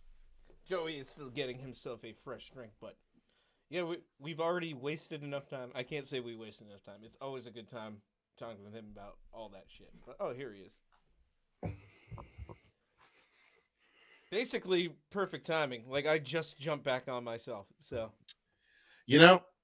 Some things, sometimes you just can't fake the chemistry, It's too simpatico. When something works, it just fucking works, Trev. It just works, like Steve Jobs would say. Although he didn't find modern medicine to work, and then he's like, "Oh, I can beat cancer. I'll just eat a bunch of vegetables." And he's like, "Oh shit, this didn't work." Fuck. Doctors, can you help me? They're like, "Nah." I'm online. They're like, "Nah, you're fucked now, bro." Like, yeah. So for such a visionary, he was so short-sighted. It's unfortunate. Too many turtlenecks, I think. Yeah, he did have a thing for the turtlenecks. It was weird. Bit weird. But yes, as we were jumping off into current events, I believe. Yes. So, because we went off on a tangent about video games. As is tradition. Right, as is tradition. So yes, current events. Which one do we do? Should we should start with the first one, the furthest away first, right? So yeah, we want to go chronologically. So yeah, well, the plane colliding with the Black Hawk helicopter coming into the Potomac. Yeah, which oof. I have questions regarding this one. I mean, I have questions about both, but this one in particular, it is very baffling as to why the helicopter was essentially just hovering in direct air traffic. Yeah. Didn't move. And it almost looked like it moved into the flight path. Yeah, like it's kind of hard to tell from the initial footage exactly, but if you watch it enough times, maybe enhance the image. Yeah, it seems to like, oh, I'm gonna fly this into the direct path of the plane. It's like, oh, be a shame if somebody got in the way of this perfect approach you got going on here. Now, yep, the investigation's obviously still ongoing. Real tragedy with both of them. This one in particular seems... I mean, they both seem pretty questionable. Like, what exactly had to happen for these two scenarios to play out the way that they did? They both point to either human error or perhaps even intention of some sort. If there isn't like a very good logical reason as to why mechanically. But it's not like either aircraft in terms of the planes had any kind of malfunction. The first I think the helicopter was the problem, and then the second, the jury's still out on that. Like we're still waiting on more information to be. You know what? And here's like, so two things. First and foremost, like, this is why I hate flying, because I'm terrified of flying. Because I'm not in control of the vehicle, and I'm one of those people that if I'm not in control of something, like if I would rather be in control than not. You know, obviously, I'm not a pilot. I can't. I'm not licensed to fly a plane. Although, according to as some people on Facebook found out this week, I know a little bit more than your average bear when it comes to actually flying a plane. Hey, boo boo, maybe shut your fucking mouth. Hey, boo boo. Yeah, no, it's like I think I said off air before we started the show. I grew up a man in America, bro. There's nothing I can't fly, pilot, drive, or shoot. Like, that's just what we do as men in America. So fuck you. Yep. You're not special, dude. Like, you fly a commercial. Not that you're ever going to listen to this, because you'll see my name on it and you'll immediately never give it a chance. But that's okay. No, yeah. You fly commercial. You fly commercial airlines, dude. I'm not impressed. Like, you're not taking off. You're not flying F-18s off an aircraft carrier. So no, kiss my dick. A little bit different. I mean, yeah, I could. I am 100% confident that if I decided tomorrow that I was going to become a pilot, like, I could become a commercial airline pilot. It's not anything that I'm like, oh wow, ooh, good for you. I mean, don't get me wrong, good. I hope you're good at your job, really do, because shit like this this is what freaks me out about flying. Is like, yeah, well, because it's the variables, and yeah, like you said, you're not physically in control. I've flown a number of times. I personally don't overthink it when I'm on the plane. It's just amazing that we can do this in general. But yeah, I try not to freak myself out over the. Yeah, do you ever just like stop and think of like all these people, and we're just flying through the air? Like, how is all this weight just in the air? Like 500 miles an hour. Yeah. Like, I'm gonna be on the other side of the country in hours. Like, yeah, and it's like, oh, and by the way, if you slow down, we die. You're like, we gotta go faster. You're like, oh god. And they're like, you have physics, man. I'm like, I know it's physics, you fucking dickbag. It's fucking crazy, okay? But my biggest fear of flying is like, and I've always said this to my wife, and this is why I basically like bring enough vodka to go into stasis when I fly. Don't tell the flight attendants that you have vodka either. They do not want you drinking nips on the flight. I get yelled at. They'll provide you with them later at some point. They'll provide you with them throughout the flight at your behest. And as long as you don't act like a fool, they'll keep them coming. At $12 a pop. But no, I bring my own because I like I said, I like to get to a borderline stasis level where I don't have to like think, or I'm like, or if something were to happen, I'm gonna be like, I'm so drunk, I don't care. Because there's no such thing as a fender bender at 30,000 feet or 5,000 feet for that It's just matter. complete obliteration. Yes, there's either live or don't, and the live option is very limited in these instances. So yeah, not everyone's gonna survive that, and then even if you do, what are the circumstances surrounding it? yeah, and right now, like, cool, I'm missing all of my limbs. Awesome. Yeah, Just are we an Argentinian rugby team, or are we all just dead immediately? yeah, like it's just like I'm like nah. So I get freaked out by flying, and then like shit like this is what this incident in particular really like bothered me on a lot of levels because I'm an airport nerd or an airplane nerd, right? Like I've done more research on useless fucking information than I think most people would do in a lifetime. And like knowing like what airports are the busiest is one of those things that I just happen to know. And I always knew Reagan International was like a very, very, very busy airport. And it was super difficult to get in and out of for a pilot because the airspace is so congested. You know, you have a major city, helicopters all over the place, private jets, commercial airliners coming in. The runway is particularly kind of short in that instance. So like everything is just like hyper, like it's just dense. Everything's like just so congested and dense. And then you hear all these like stories about air traffic controllers and how underworked they are, how undermanned, overworked, undermanned. You know what I mean? Like apparently there was supposed to be like 32 air traffic controllers on staff that night. There was 19. You know what I mean? Like, yeah. All right, like I get considered one of the most stressful jobs. Yeah, like people get burnt out, they get killed, like they kill themselves over it. Like it's not a good fucking thing to be employed in. I understand all that. So that shit makes me nervous because again, human error is a real thing. Yeah. And when you have human error at in an airplane doing 250 miles an hour coming into an airport at even if it's 1,000 feet in the air, dude, like I don't know if you ever looked down from 1,000 feet from anything. Yeah. But you ain't surviving that fall. No. So it's not like airplanes are not to the point where like they can take a it's not like a fucking it's not a safety rating. It's like, oh, fly this Boeing. It's got A+ safety rating. Anything under 10,000 feet and you're gonna survive. Yeah, if the fuselage breaks off, each section will then enclose itself and they has parachutes, individual parachutes. Yeah. Essentially is breakaway escape pods for every person. Right, yeah, escape pods. That's not how it works. And I don't understand, like what do I need a fucking life jacket under my seat for? Why shouldn't that be a parachute? Well, it's like in Fight Club when they're like, you know why everyone looks so calm in the fucking brochure of the safety procedures in case of an emergency? You breathe in that oxygen. Oxygen gets you high in high doses. Why do you think they're all smiling? Yeah. As the plane's going down.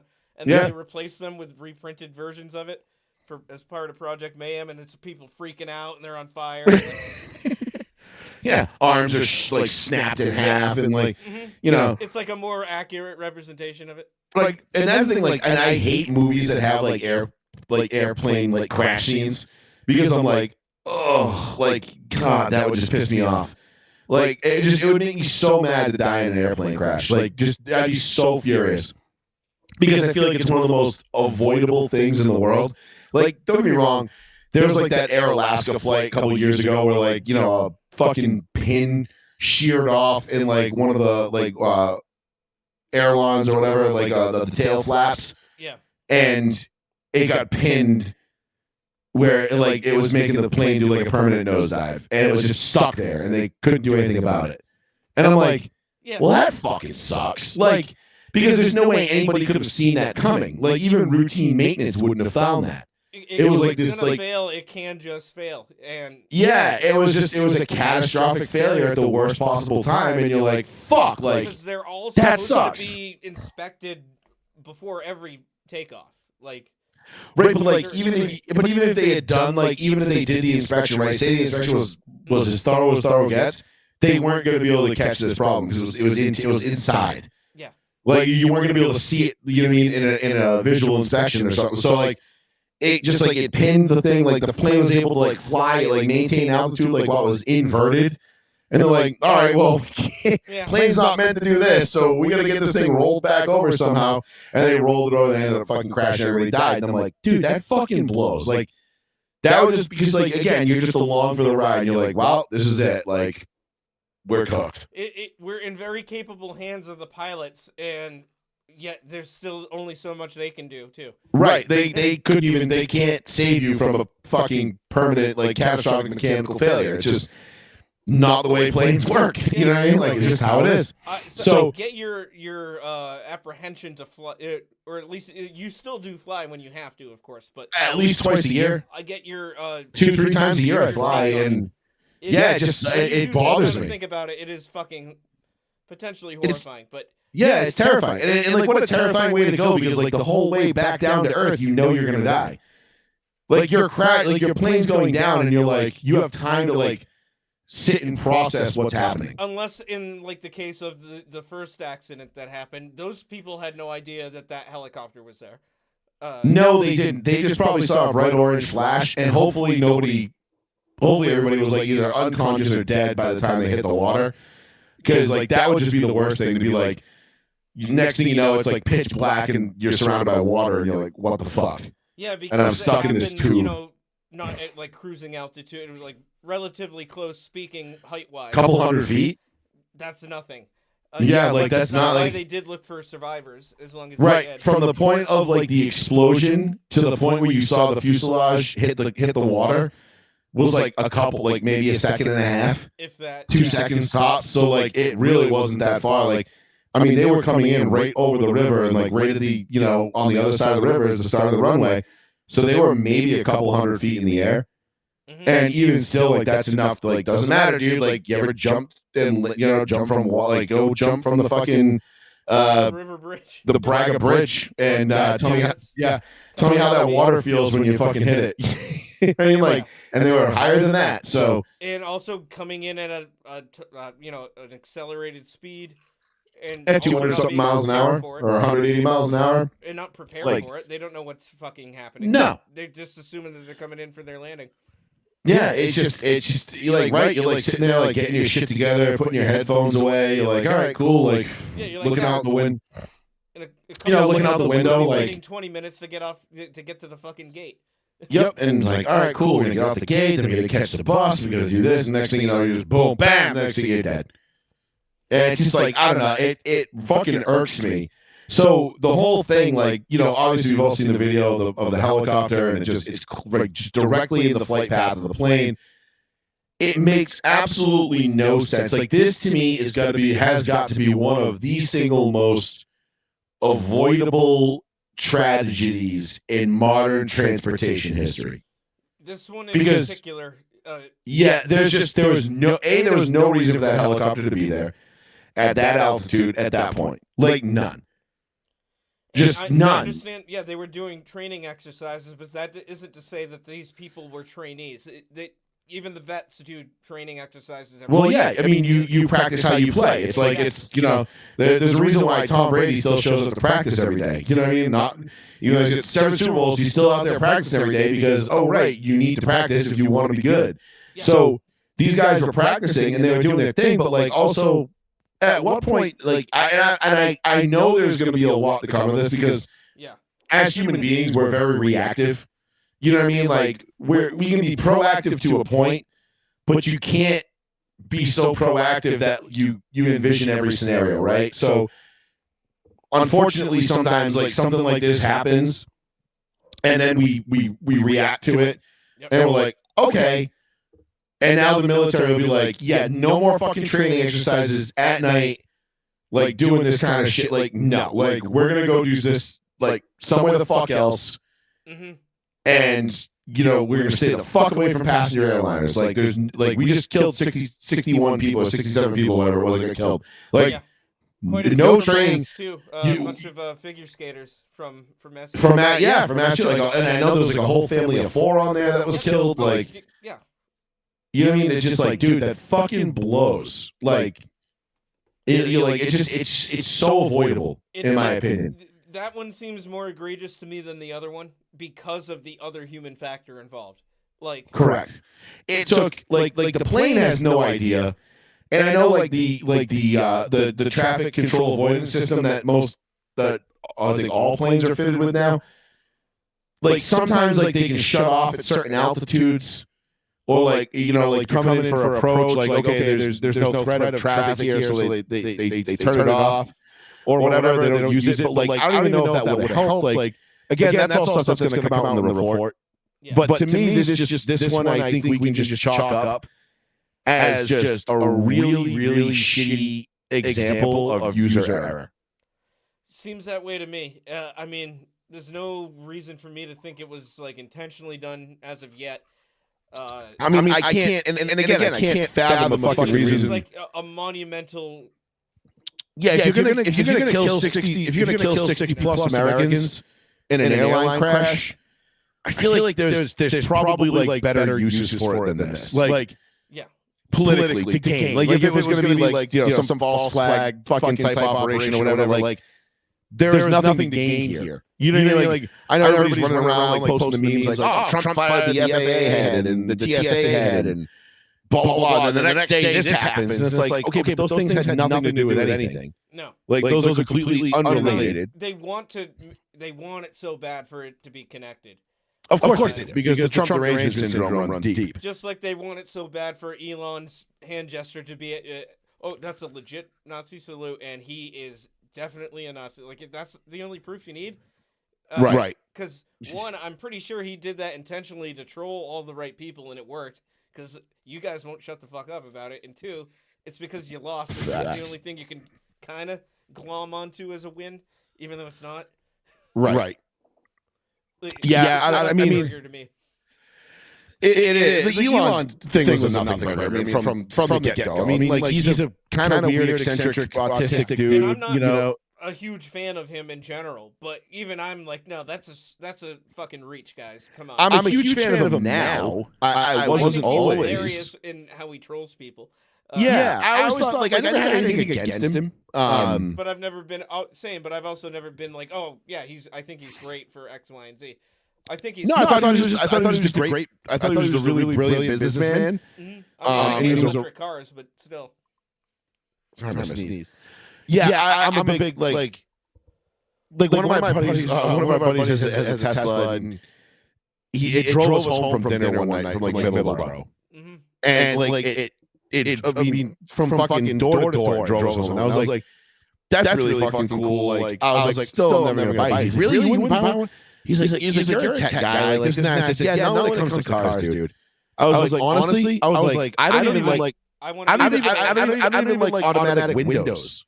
Like, I want roll up windows and 3 pedals in my car. Like, I'm a car guy. I like cars. I like to drive my car and be one with my vehicle and drive it. Yeah, it's an extension of yourself at that point. Yeah, not like I like give me roll up windows and a manual transmission all day, and I'm a happy camper. Give me a cigarette lighter and an ashtray in here too, because also fuck yeah. Bed sheets in the front.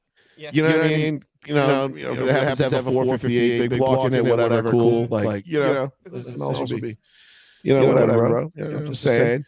But you know, like I would love nothing more. Like if I got like my ideal car right now, I mean, obviously it'd be a Cadillac, but a brand new Caddy. But if I was gonna have like a fucking like race car, dude, give me like a fucking like classic like 70 something Nova, which is just you know what I mean, like fucking big ass motor in it, just a straight street bomber. You know what I mean? Like fucking big ass fucking tires on it with the white letter Hoosiers and everything, right? It's got big fat tires and everything. But like, you know what I mean? Like, I would love like just some fucking crazy street bomber with roll-up windows. Obviously it's going to need an updated audio system because. Yeah. But even a CD player would be fine. I still have CDs. Dude, it's one thing that pisses me off on my new cars. Doesn't have a CD player. I'm like, early 2000s Pioneers. I had one of those with like the LED, LCD. Display that has like it was only blue and green, and it was like everybody was like, it was like cyan, but yeah.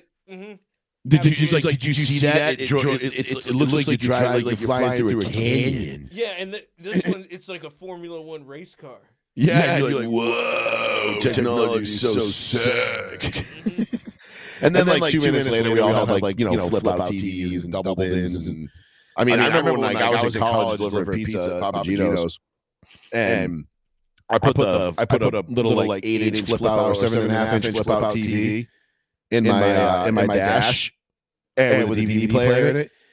And dude, like getting paid to deliver pizzas all day, and all I did was just sit there and just, bro, Grandma's Boy, South Park, Family Guy, Oh, yeah, that's Red versus Blue, like were staples in my car. And like to this day, like my wife still hates Red versus Blue because she thinks it's the dumbest fucking thing ever. Because like she seems like she knows why I think it's funny. She just doesn't think it's funny. Right. And I'm like, no, it's wicked funny. I'm like, these guys did Halo, but they made it into a show. She's like, oh no, I get it. I get it. No, they like actually like go into like the game development wise and edit it and it's really well done. She's like, yeah, I get it. She's like, it's also humor for like 5-year-olds. And I'm like, I rest my case. Like, I don't know what to tell you. Like, and then but like I watched that. Like, it's like, dude, my whole backseat of my car was just a fucking DVD library at one point. It was amazing. I watched so much Chappelle Show. You know what I mean? Like, just I would cycle through stuff. I'd throw in movies and like I'd throw in stuff like stuff that I knew, so I didn't have to watch it while I was driving.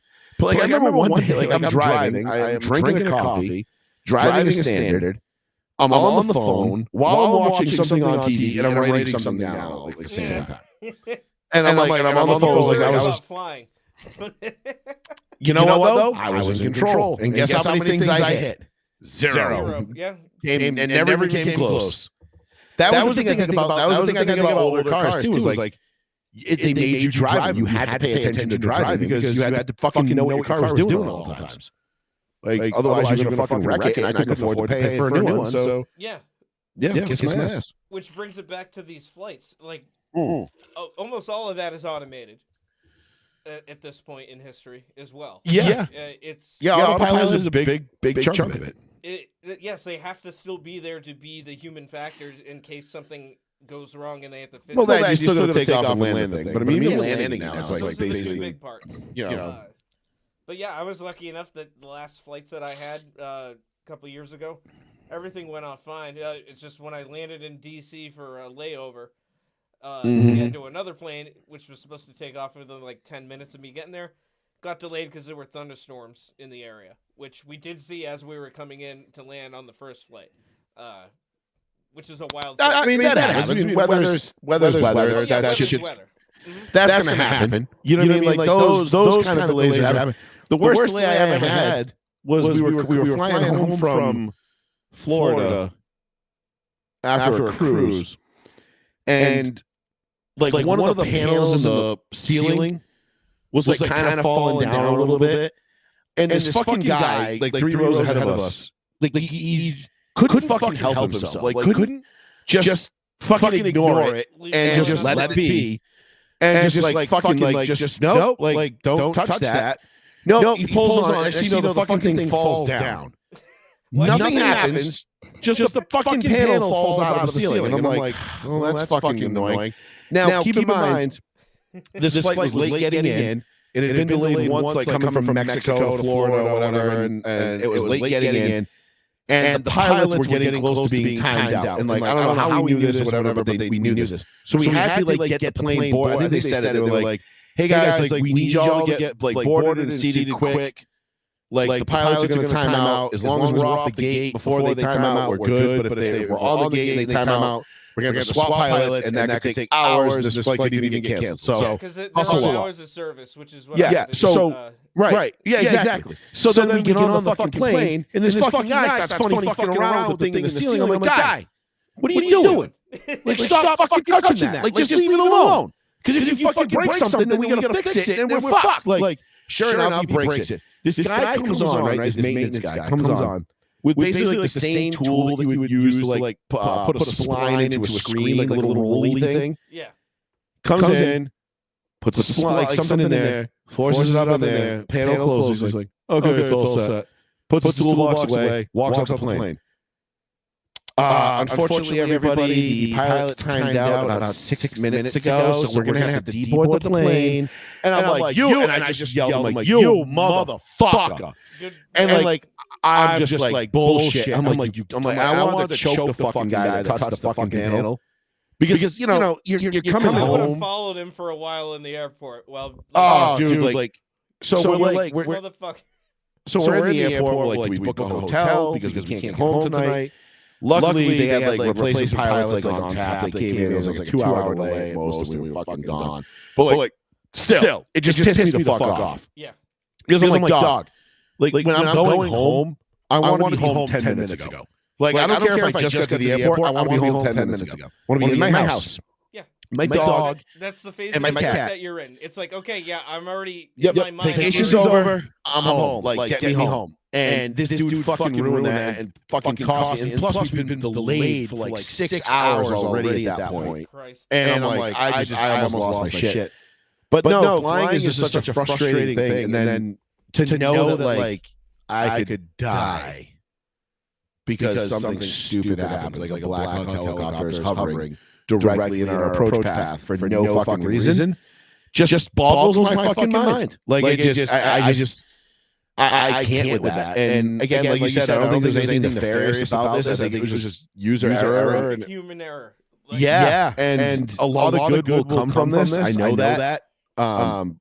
Because this, this FAA, or DO Department of Transportation is no longer run by Mayor Pete Buttigieg, and we'll actually get some. Yeah, like maybe if Pete Buttigieg had spent some time doing his job rather than his entire fucking installation, on fucking maternity leave, which. You're a fucking dude. Why are you on maternity leave? But whatever. Be paternity. Yeah, paternity leave. Sorry, not maternity, because that would be. Well, actually, who knows this day and age? Did you just assume his gender, Joey? I did. Yeah, I think he's. Yeah. Only a dude could be so fucking dumb as to tell everybody you bike to work every day and then get caught having somebody drop you off a half mile from fucking work. With your bike and then get out and ride the half mile to work. And be like, hey guys, rode my bike to work again today. It's like saying you do the Boston Marathon or any marathon for that matter, and you ended up cheating. Like you cut the course and. What was that lady's name that did that back in like the 80s? Was it the New York Marathon or the Boston Marathon? It was even more recent than that. I think that one happened. No, I think it was the 80s. What was her name? They were like, we missed her at all of our checkpoints. We have no idea. The mystery lady who won the marathon. But I think also more recently, like within the last 20, 25 years, there was another person that got caught doing it. Rosie Ruiz, 1980. Okay, yes, you were right on that one. This was the one I was talking about. Yes. She cheated. Was declared the winner of the female category for the 84th Boston Marathon in 1980. Only to have her title stripped 8 days after the race when it was discovered she had not run the entire course. Yep. Yeah, she's believed she jumped onto the course a half mile before the finish. A half mile. A half mile. Not you. You weren't even trying, bitch. Wait, you might as well just jumped out from the crowd right before the finish line. Dude. A half mile? No, you got to do it well before that. This. I mean, it's a marathon. There's people watching at every point during its stretch, but that's way too close. Right? Like that is just. I mean, that's just. I mean, there's ballsy, and then there's just like dumb. Like. Yeah, that's just stupid. Holy shit! The old Sears Auto Center is going to be a Chick-fil-A. That's for real. Yes. Oh wow! Construction is starting.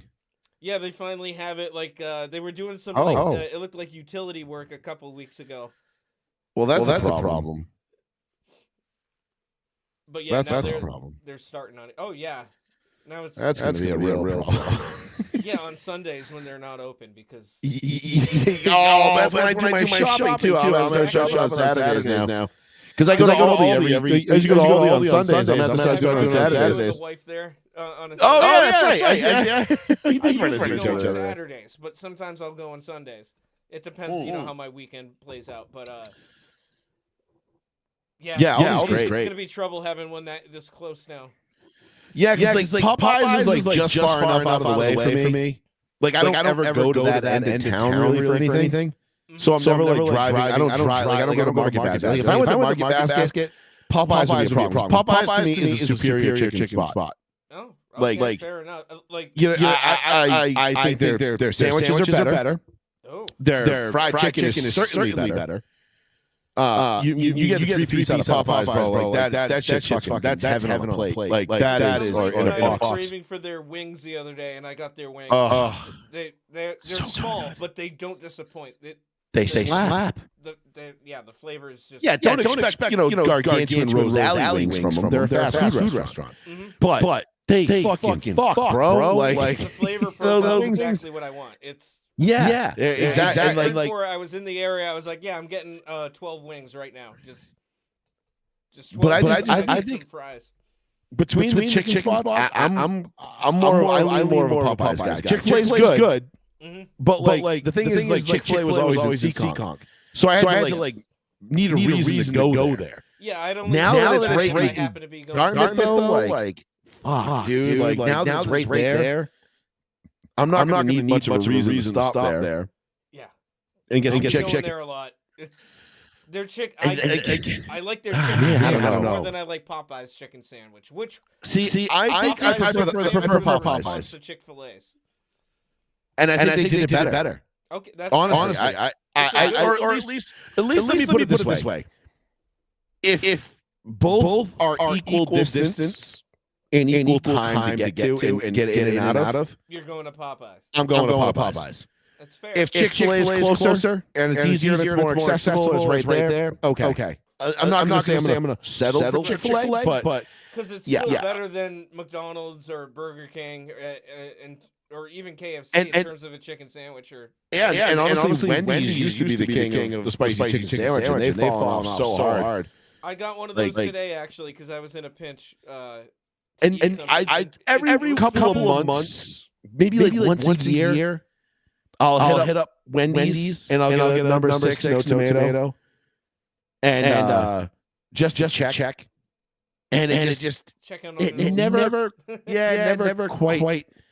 I'm just like, nah, shit. I've had some bad experiences with like the meat being like too almost like undercooked.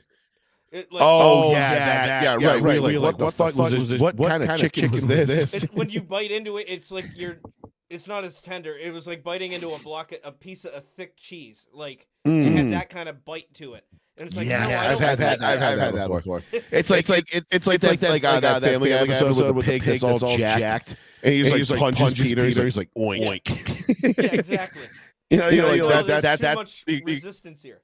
Yeah, that's the equivalent of the chicken they use. Like whatever that would be. But anyway, back to flying and other shit. So that was the first one. The second one, completely different scenario. The second one was equally as horrifying for all the for just every different reason. First one was absolutely terrifying for the people involved. The second one was terrifying for not only the people involved, but the completely unsuspecting people on the ground that could absolutely fucking annihilated by this thing. Where did it crash? So it took off from Philadelphia. I think it took off from Philadelphia, whatever Philadelphia's airport is, their major airport. And then it crashed like 10 miles later. Like it was isn't far at all. No, it was a flying air ambulance. So I think because I see so you see the plane come down. I mean, it is like it looks like a lawn dart. Like dude, like a 70-degree angle. It's like whoa, like it is coming down almost dead straight. Looks like a fucking missile, and you can tell it's like it's either on fire or something's happening. I'm looking forward, not looking forward to, but I'm interested to see the report on what caused this, because the reason why the explosion was so big, and again, this is the tinfoil hat wearing people that are like, how does this tiny plane create this big of an explosion? That was a missile. That wasn't a plane. It's like No, it was a plane. Like there's pieces of the tail and the wing and the wreckage. Combustible jet fuel is. Yeah, and like also it's a flying ambulance. It has tons of oxygen tanks on it. So you put a bunch of combustible jet fuel with a bunch of tanks of oxygen, and you got a pretty good recipe for a pretty big boomy boy. Big, go big. Yeah. Like, as my little brother would say, when we're racing our RC cars and we're going to do something stupid with it, he's like, let's see how fast we can go high.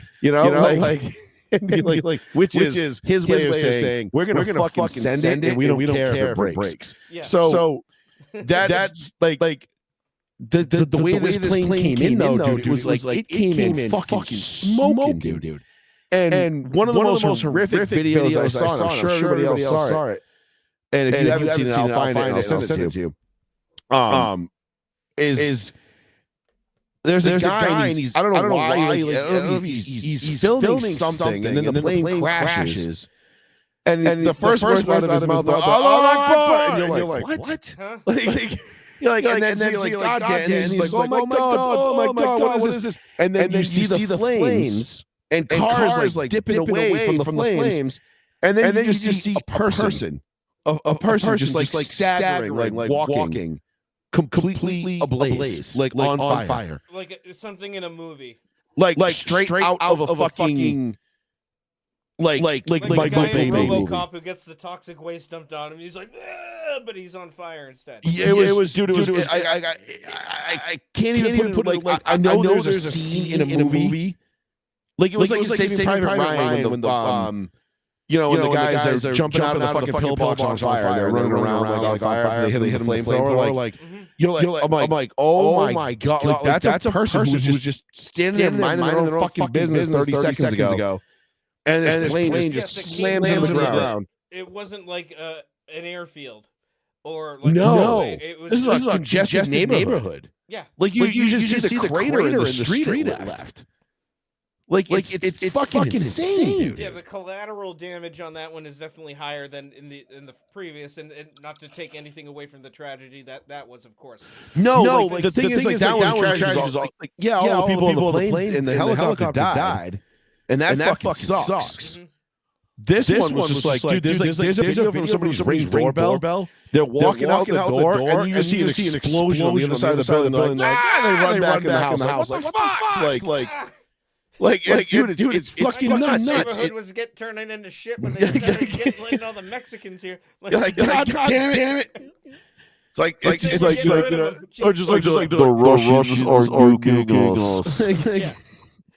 Like, nope, it's not the Russians. Trust me. It's just. I mean, yeah. Again, a very unfortunate accident. They were just like, oh man, I hate it when this happens. Like. Right, I was like, oh god damn it, what now?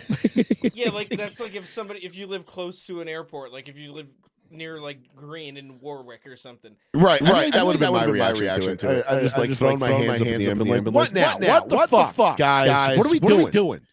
Like I have like that immediate like dad instinct. Like when something bad happens, to immediately start scolding the people that got hurt. Yeah. You know what I mean? Like it's a car accident. I'm like, what are you guys doing? Yeah, what's wrong with you? Oh, I love when anytime I see an accident happen. It happened recently, like the week of Christmas, near the Dartmouth Mall area. I saw a woman very slowly and stupidly rear-end somebody else, and I rolled down my window just as it happened. And she's getting out of her car, and I said, "Hey, you can't park there." Oh, that's my favorite.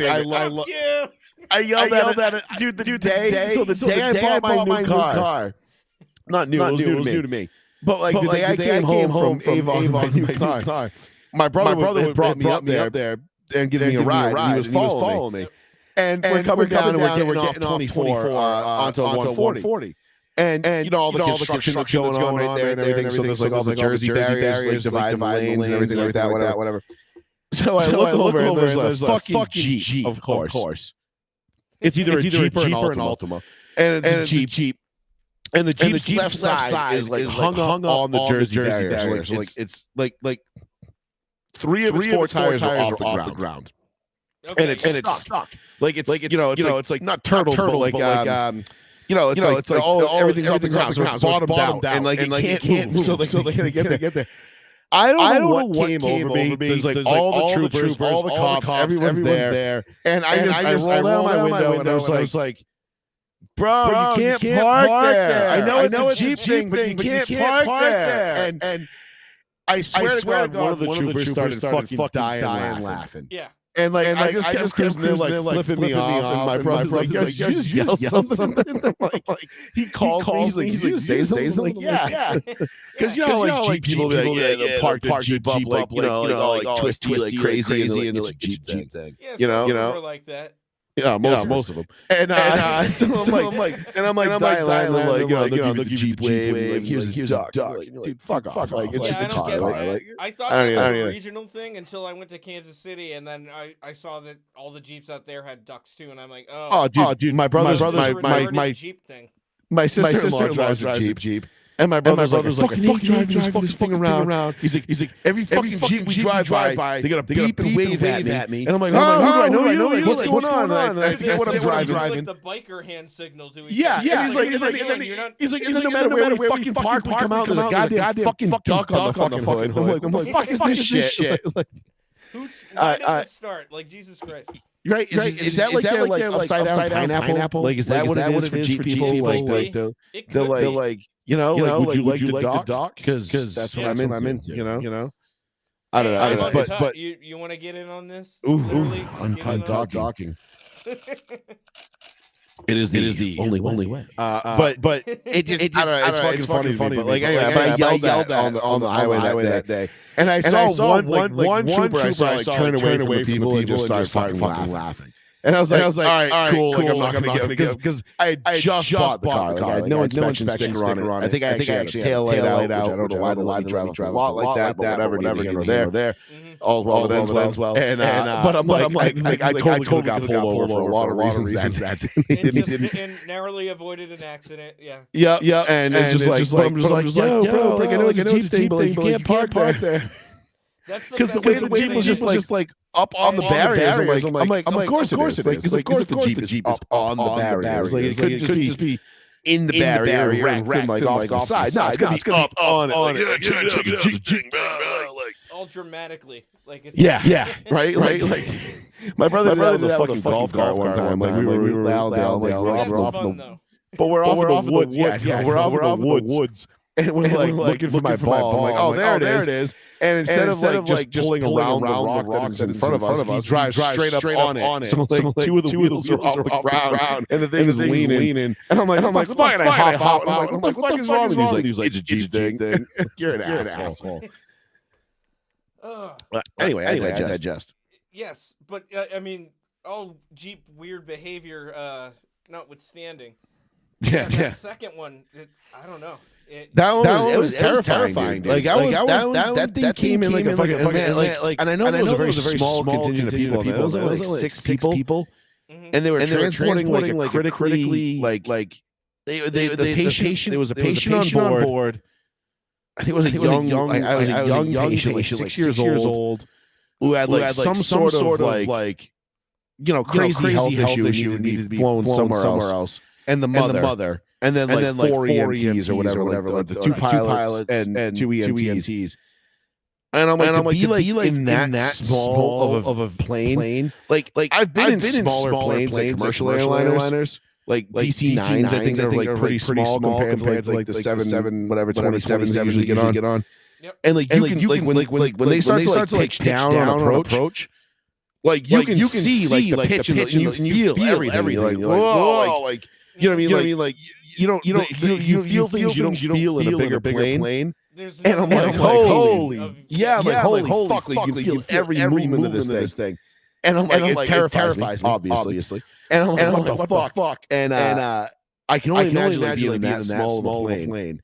And that thing was accelerating towards the ground. That thing wasn't like just falling out of the sky. Yeah, that didn't seem to be any kind of preventative measure. It looked like it was going in like a missile. Like like it was coming almost straight down at full speed. And I'm like, fuck. Anything done to try and steer.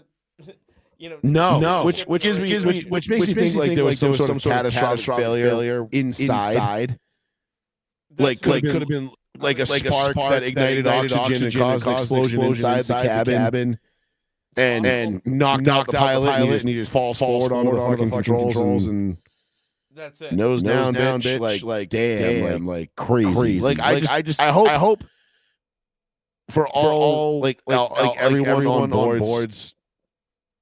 I just hope that none of them were conscious. Like they were all knocked unconscious immediately, and they had no idea that they were like 90 seconds or 60 seconds away from being literally fucking eviscerated into the pavement of a Philadelphia street.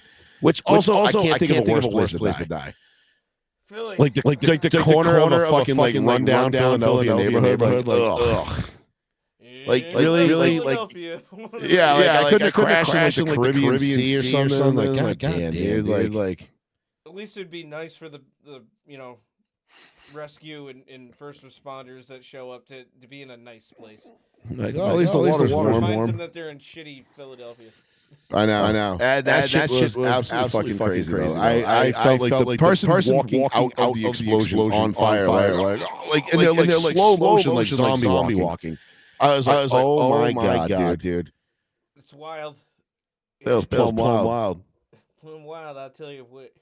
I'll tell you what. Plumb wild.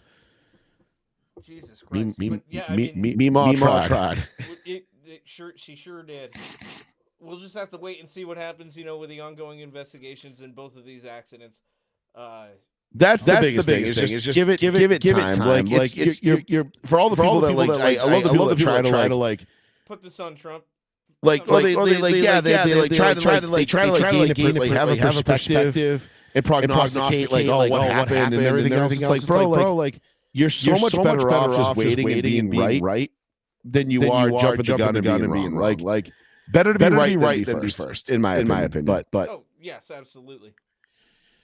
Then again, sometimes being first and right, hey, all right. But that doesn't really seem to happen all that often. So not really, not especially not in this day and age. No. Yeah, no. I saw somebody in a comment section recently who just said first to comment on this, and it was some like trans rights thing or whatever, and I was like, what rights didn't you already have? Dude, I thought commenting first died with like 10 years ago. Like first. Just because you're first doesn't mean you're the best. It's like cool. You literally were the first person to happen to see this, and the first thing you thought of was just like first. Nothing. You don't contribute anything to the thread. You're just stating I'm the first, and you don't gain anything out of it other than that. Yeah. You get to be able to say that you were okay. It's just you don't even get like a free fucking 6-inch sub at Subway for that. Like no, that's the jackass that goes on TikTok. Is like I'm a TikTok star. Watch me suck dicks. TikTok sucking cock. All right. From TikTok to sucking cocks. Here I go. All right. First. TikTok sucking cock hour. Although I do say, like, I have discovered a lot of very cool shit off TikTok. There's this one girl. She's on a radio station in Chicago. And she's a DJ. And her name's Maria Palmer. I don't know if you've ever heard of her or not. But she's a young girl. You're familiar. Like I know you know what it is. But like you know what when I say it. But when you hit the post as a DJ. Like when you that's when you give like your little monologue and you end it with a quick witty thing like right as the lyrics start. Yeah. And it goes into the song. This girl has incredible. It has an incredible talent for hitting the post. Yeah, so I follow her on TikTok. Like she's cute. So that helps. But she's not like oh my god smoking hot. Like good God. But like she's fucking funny. Her voice slaps for radio. And she can hit the fucking post. Like it is, and that is such a lost skill. I feel in radio. Yes. And I don't know why like this is even popped into my head, but because of TikTok. And I found her on TikTok, and now I follow her like on everything. And she does her posts, like she films them in studio while she's on the air. And it's just like every day I'm just like I'm impressed. That was really good. Because like the story will be like you'll have no idea. And she'll be like talking about like getting bagels, and then next thing you know, boom, it smells like Teen Spirit. What? Huh? How did that happen? But it's incredible. Yeah, like you said, yeah, it is a lost skill. Because honestly, how many people are listening still to like, even if it's still considered terrestrial radio? Like, I know. Everything's streaming. That even like, oh, you traveled across the country. Yeah, you can still listen to HJY out there if you want to. If you want to hear AC/DC, Led Zeppelin all day, every day. Yeah, if you want to hear those AC/DC and Led Zeppelin, HJY is your place. Oh, don't forget Leonard Skinner. Paul and Al in the morning, still super fucking funny. They're okay. They do lean kind of to the left. That's okay. I don't mind their politics. They've never really been overly political. They're just funny. That's true. They don't beat you over the head with it. They're even if they are left leaning, like they're not browbeating about it, which is I appreciate. But yeah, I mean, I mostly listen to Paul and Al. Like we grew up. You know what I mean? It's like I feel like they're my uncles. I met Scarpetti at my friend's record store a few years ago, and Jeff Charles back in the day. I was in the elevator with Jeff Charles one day when I was interning in Cat Country. He's a cool guy.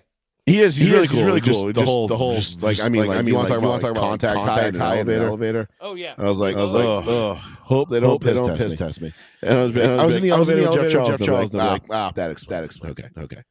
Yeah. Because I was actually supposed to. I was supposed to intern for HJY.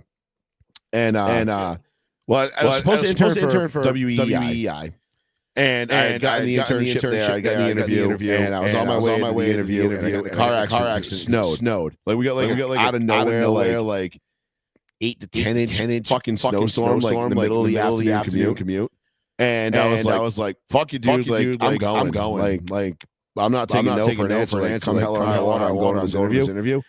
And I ended up getting an accident, getting on 140 at Butwood Park. Oh, so yeah, on Kempton, essentially. Yeah. No, on Brownell.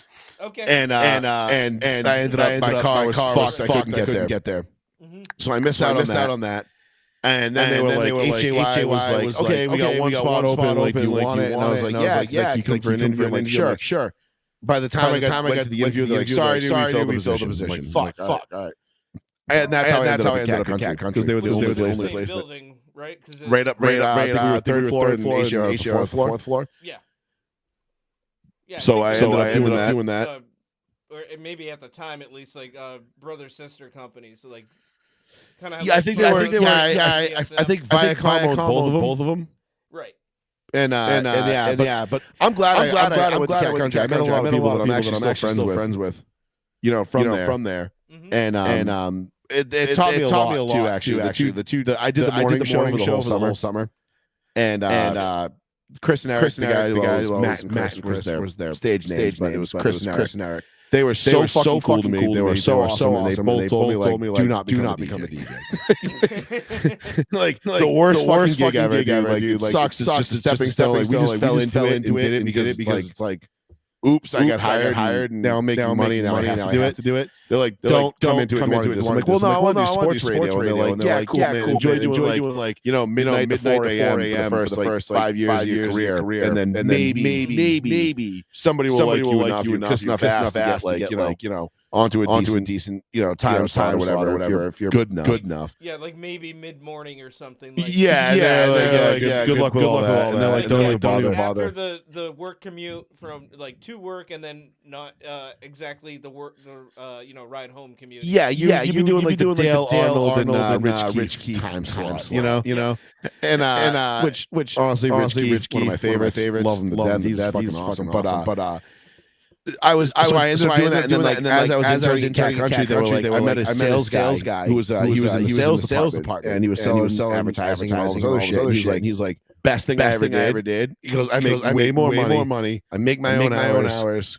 and I'm not like being told what to do, when to do it. He's like, best thing I ever do is get off the air. I was like, and to me, like, at the time, I was like, what do you mean? You want off? I'm like, you were on the air, and then you took a sales job to get off. I'm like, you're like, isn't the what goal the to be on the fuck? air? I'm like, isn't the goal like everybody? And then you realize like not everybody's gonna be like Jim Rome or Adam Shine or Stephen A. Smith. Like, you know what I mean? Like, you're not.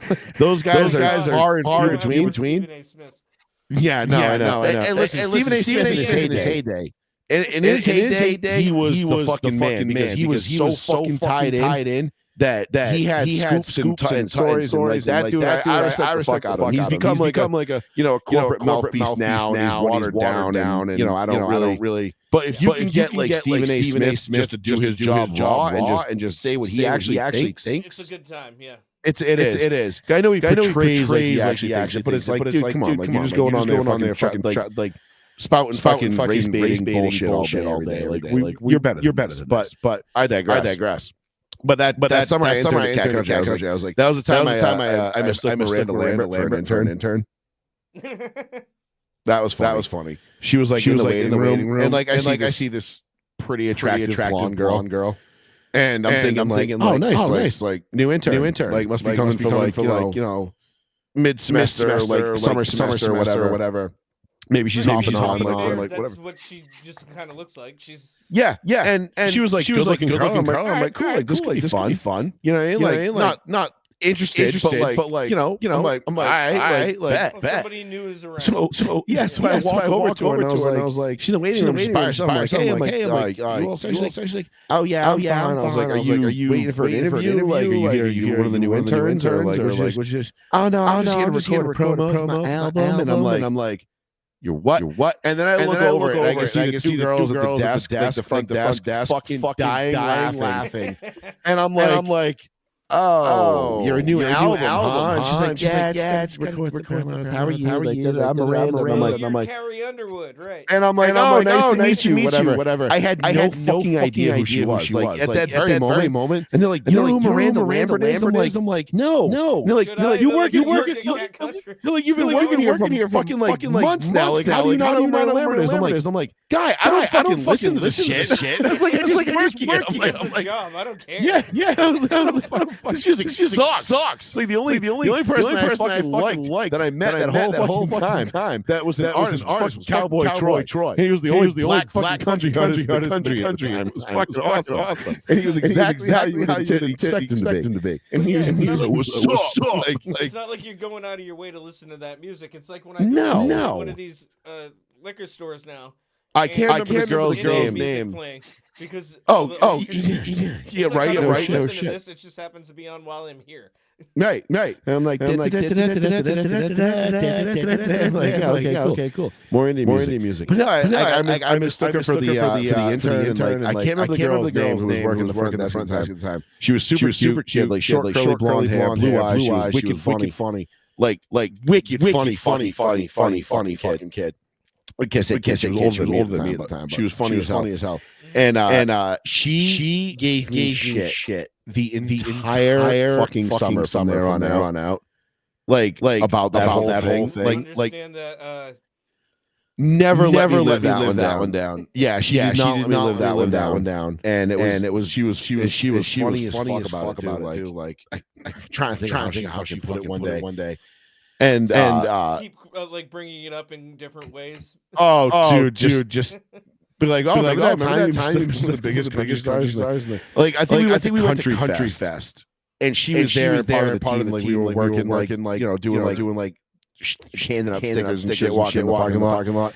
And they were like, do you guys want to go backstage to introduce? I think it was what was the fucking god damn it, it'll come to me. They were like a pretty big deal back in 2007. And I want to say not Brooks and Dunn, but something like that, like two names or whatever. And they're like, do you want to go like because the two morning show guys were coming up. They were going to introduce them on stage. They were going to go out on stage, introduce the crowd and bring them out.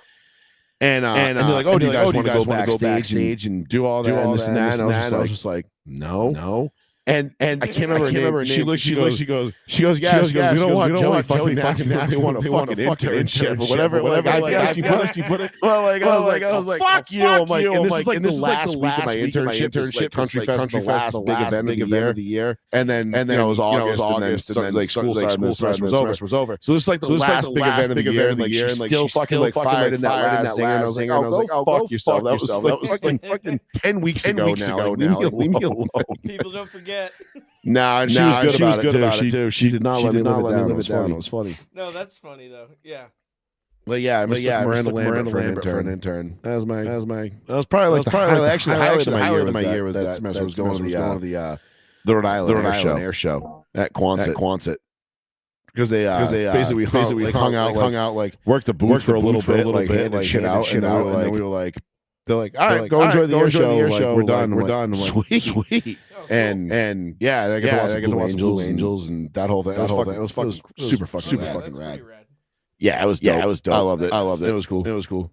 Yeah, there was a kid that well, I can't say kid now because we're in our 40s, but yeah, a guy I graduated high school with. Nah, he was a kid back then. Middle school too. Keith Pierce. He was in like he's like an Army Air Force or whatever. He's been jumping out of planes for a while in the military, and then he's been doing it. It's pretty cool. Sometimes at big football games. Like no shit. Super Bowl one year. When that's cool. Drop in. Or I've seen at least a decent sized game, like maybe AFC or NFC championship. I was gonna say I know the Broncos always have skydivers. Mm-hmm.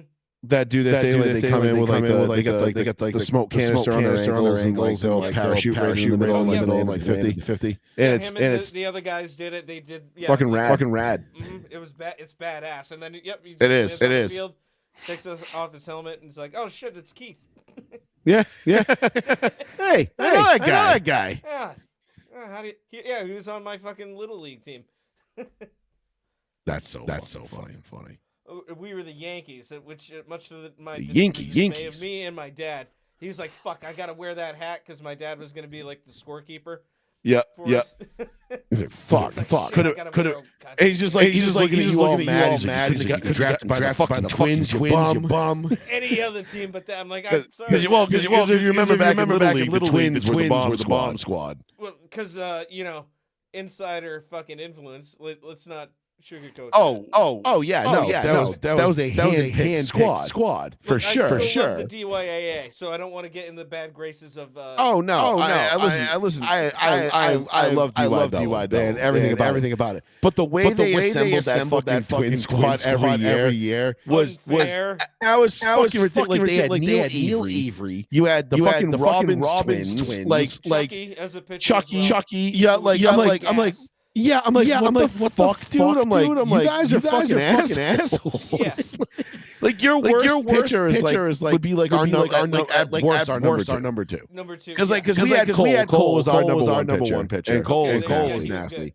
Cole was nasty. And then you had the Phillies. They had PJ and I think Chuck Bruce was on the Phillies. And then the Twins had Avery and I forget who else. But they were stacked as fuck too.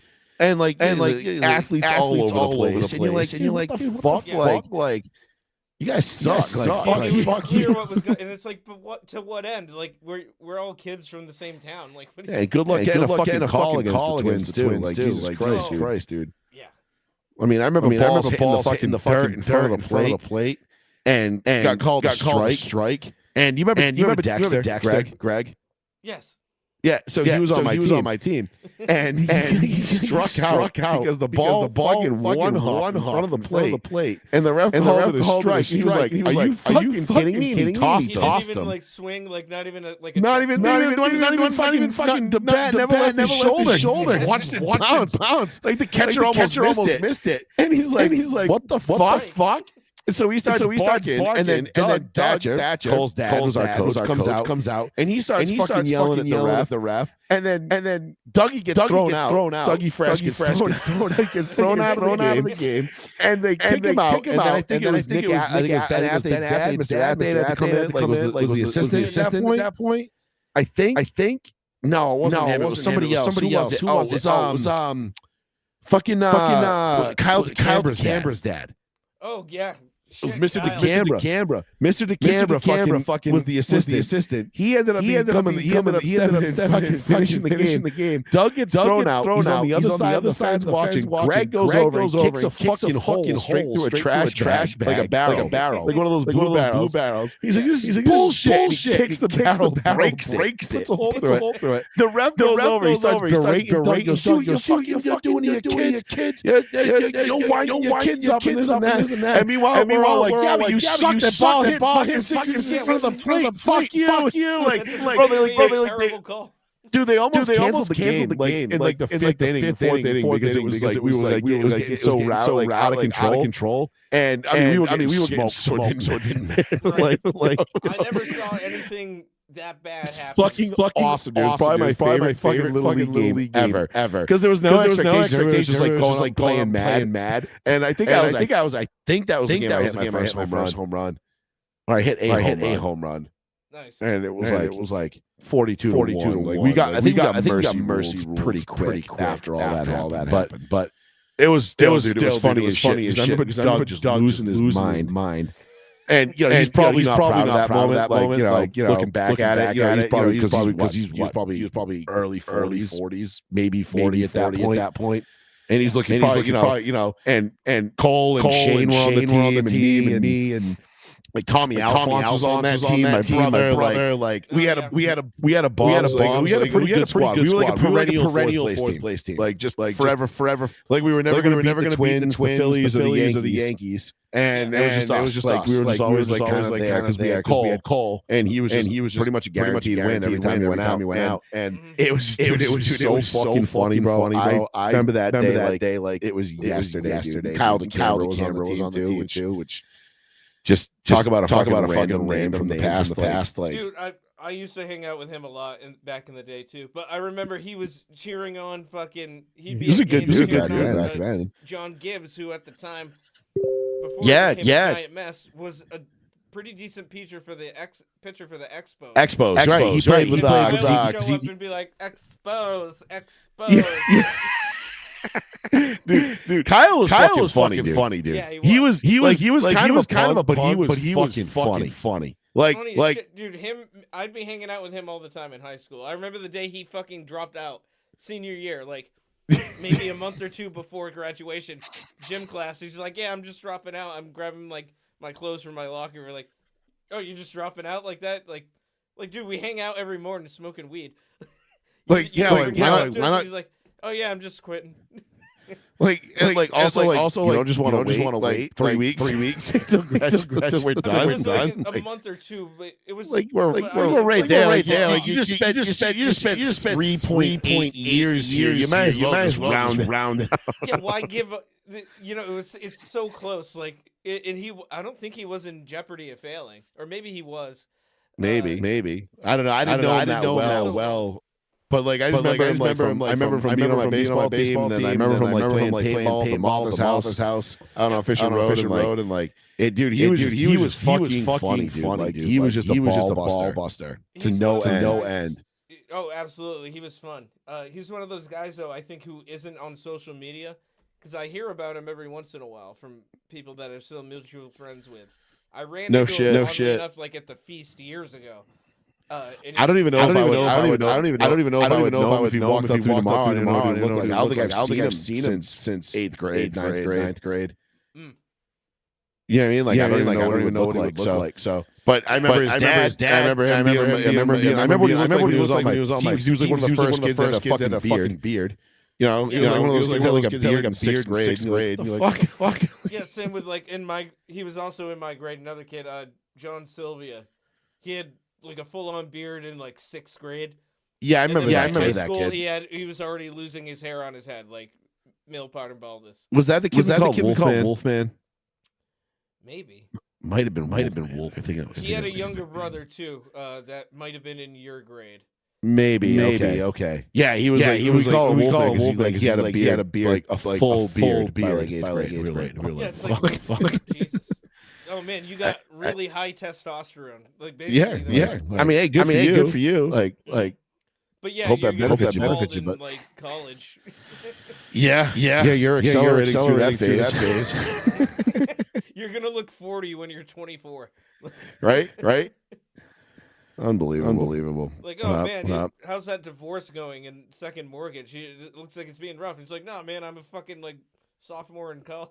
Yeah, he's like, I just started junior year at college. What the fuck are you talking about? I mean, yeah, it's Oh, stressful, but fuck you.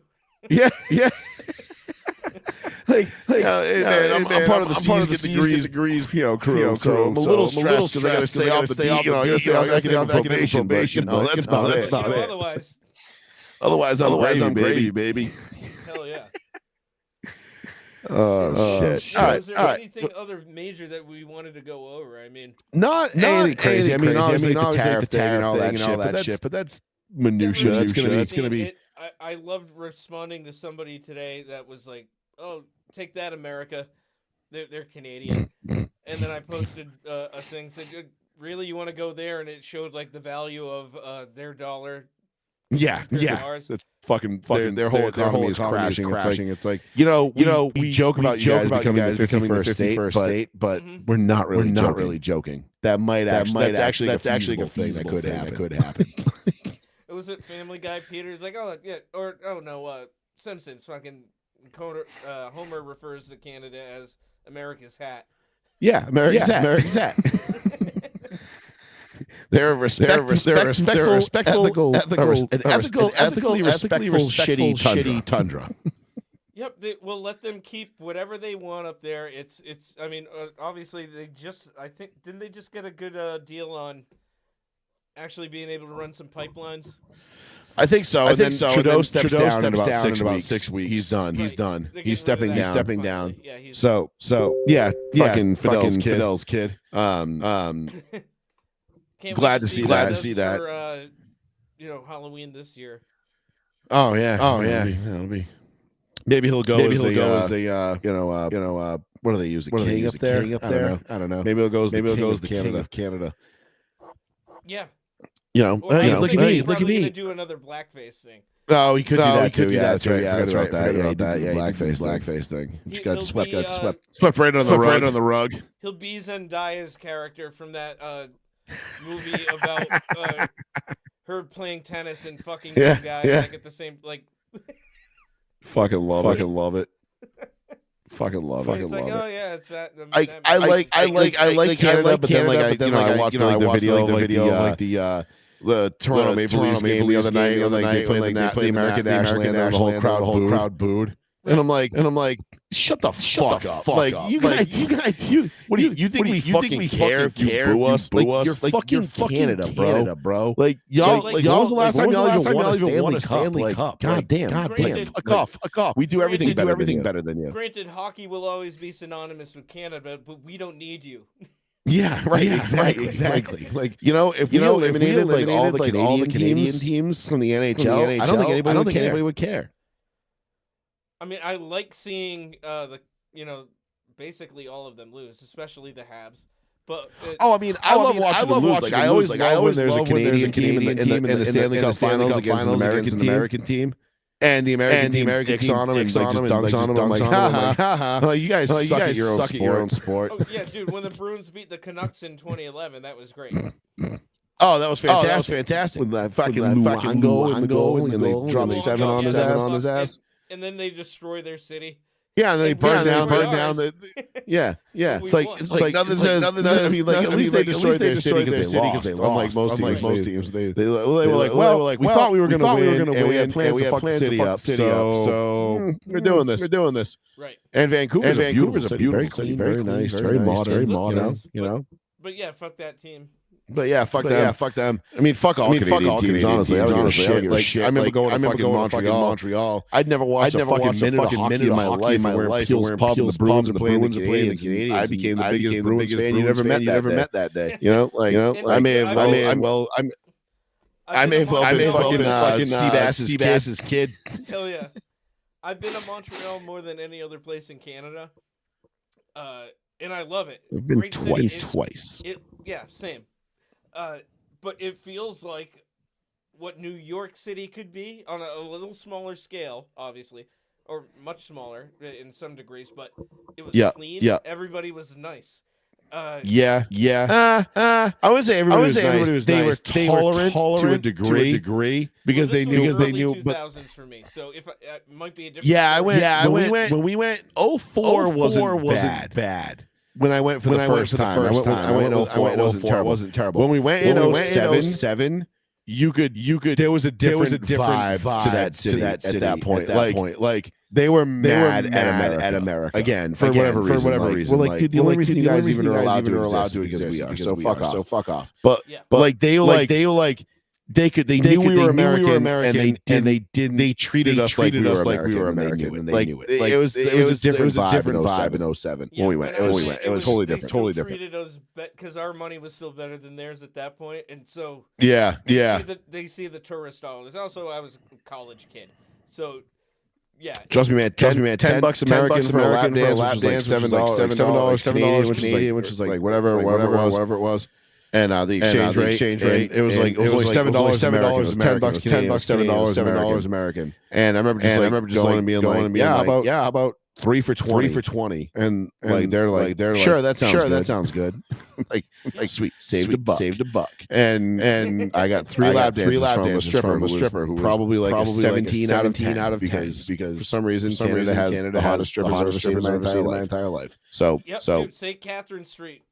Yep. We went to St. Catharines. We went to Super Sex. That's like you gotta stop there because it's like Super Sex. The Statue of Liberty of Montreal. Yeah, exactly. Everybody goes to it. Yeah, we gotta go. You gotta go at least say you went and see it, and then you're like, okay, cool. We went to club. This place was called Downtown. And that place, that's a funny story. I'll tell that another day. But yeah, I got hoodwinked big time. Oh man, that was the first time. That was the first time I was how do I say this? I was made aware of the powers of a stripper with fake breasts. And how many times they get you to say yes to another one? Yeah. Just straight enchanted. Enchanted is the only way. Like I was hypnotized. Like the sirens that the old seafarers would warn you about. Like, yeah, exactly. You get like, don't do it, boy. Yeah, don't do it, boy. Once you go in, you don't come out. Okay. If you do, you don't come back the same. Yeah. You'll never the same. Piece of a man. Oh, dude, this bitch took me for a ride, dude. 200 fucking bucks. I was like, I had like 40 bucks. And I'm like, what do I owe you? 200. I'm like, I'm sorry, what? Oh fuck! You have an ATM here, right? That I'm gonna get. That wouldn't even fucking help. Thank God PJ had a credit card, dude, because that was the only way we were getting out of that club alive that night. Jesus Christ! Yeah, it was pretty bad. It's good times. They do. You know what? Great learning experience. Chalk it up to that, and as long as you learn from such experiences, that's what really makes the difference. I learned. I matured. And I never made that mistake again. I always make sure I know exactly how much I owe the stripper before I say yes to another dance. Words to live by. All right, bud. That everyone should know. Absolutely. I mean, write a book. Put it in the Louvre. That's just hang it in the Louvre. Yeah, absolutely. Yeah. Easy peasy, man. Just know your surroundings. And always, if you end up in a Canadian strip club, punch the littlest guy at the door first, because he's the most dangerous. The big guys, take your chances with them. Little dude, fucking knock that dude in the balls as hard as you can first. That guy's terrifying. If you try to run, the other guys, the other dude that looks like a 4'11" Shawn Michaels, fucking snuff his ass real quick. He's just a tiny boy.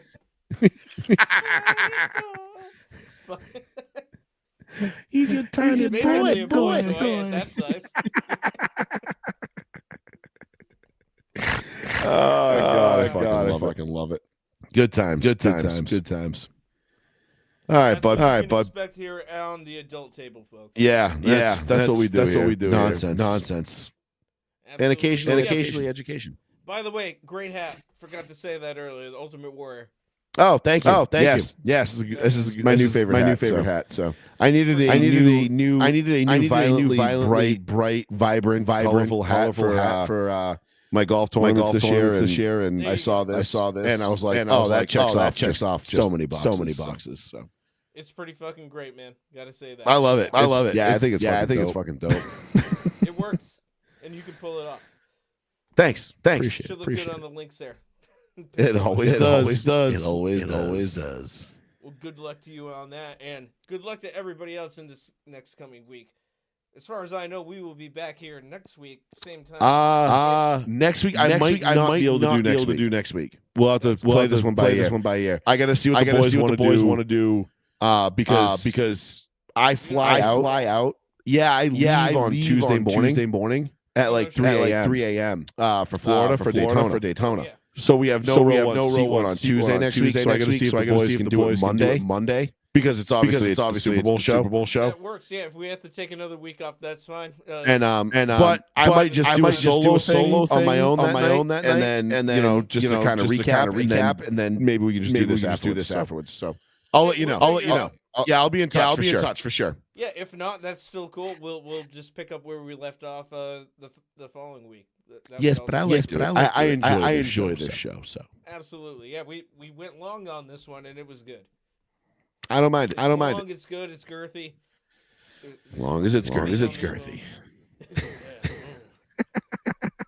Shit, what was that? All right. So yeah, stay tuned, folks. We'll let you know. We'll update you Absolutely. When I both remember to share the link, and Joey does too. Yeah. I do. You gotta stay on me about that. I gotta be better about that.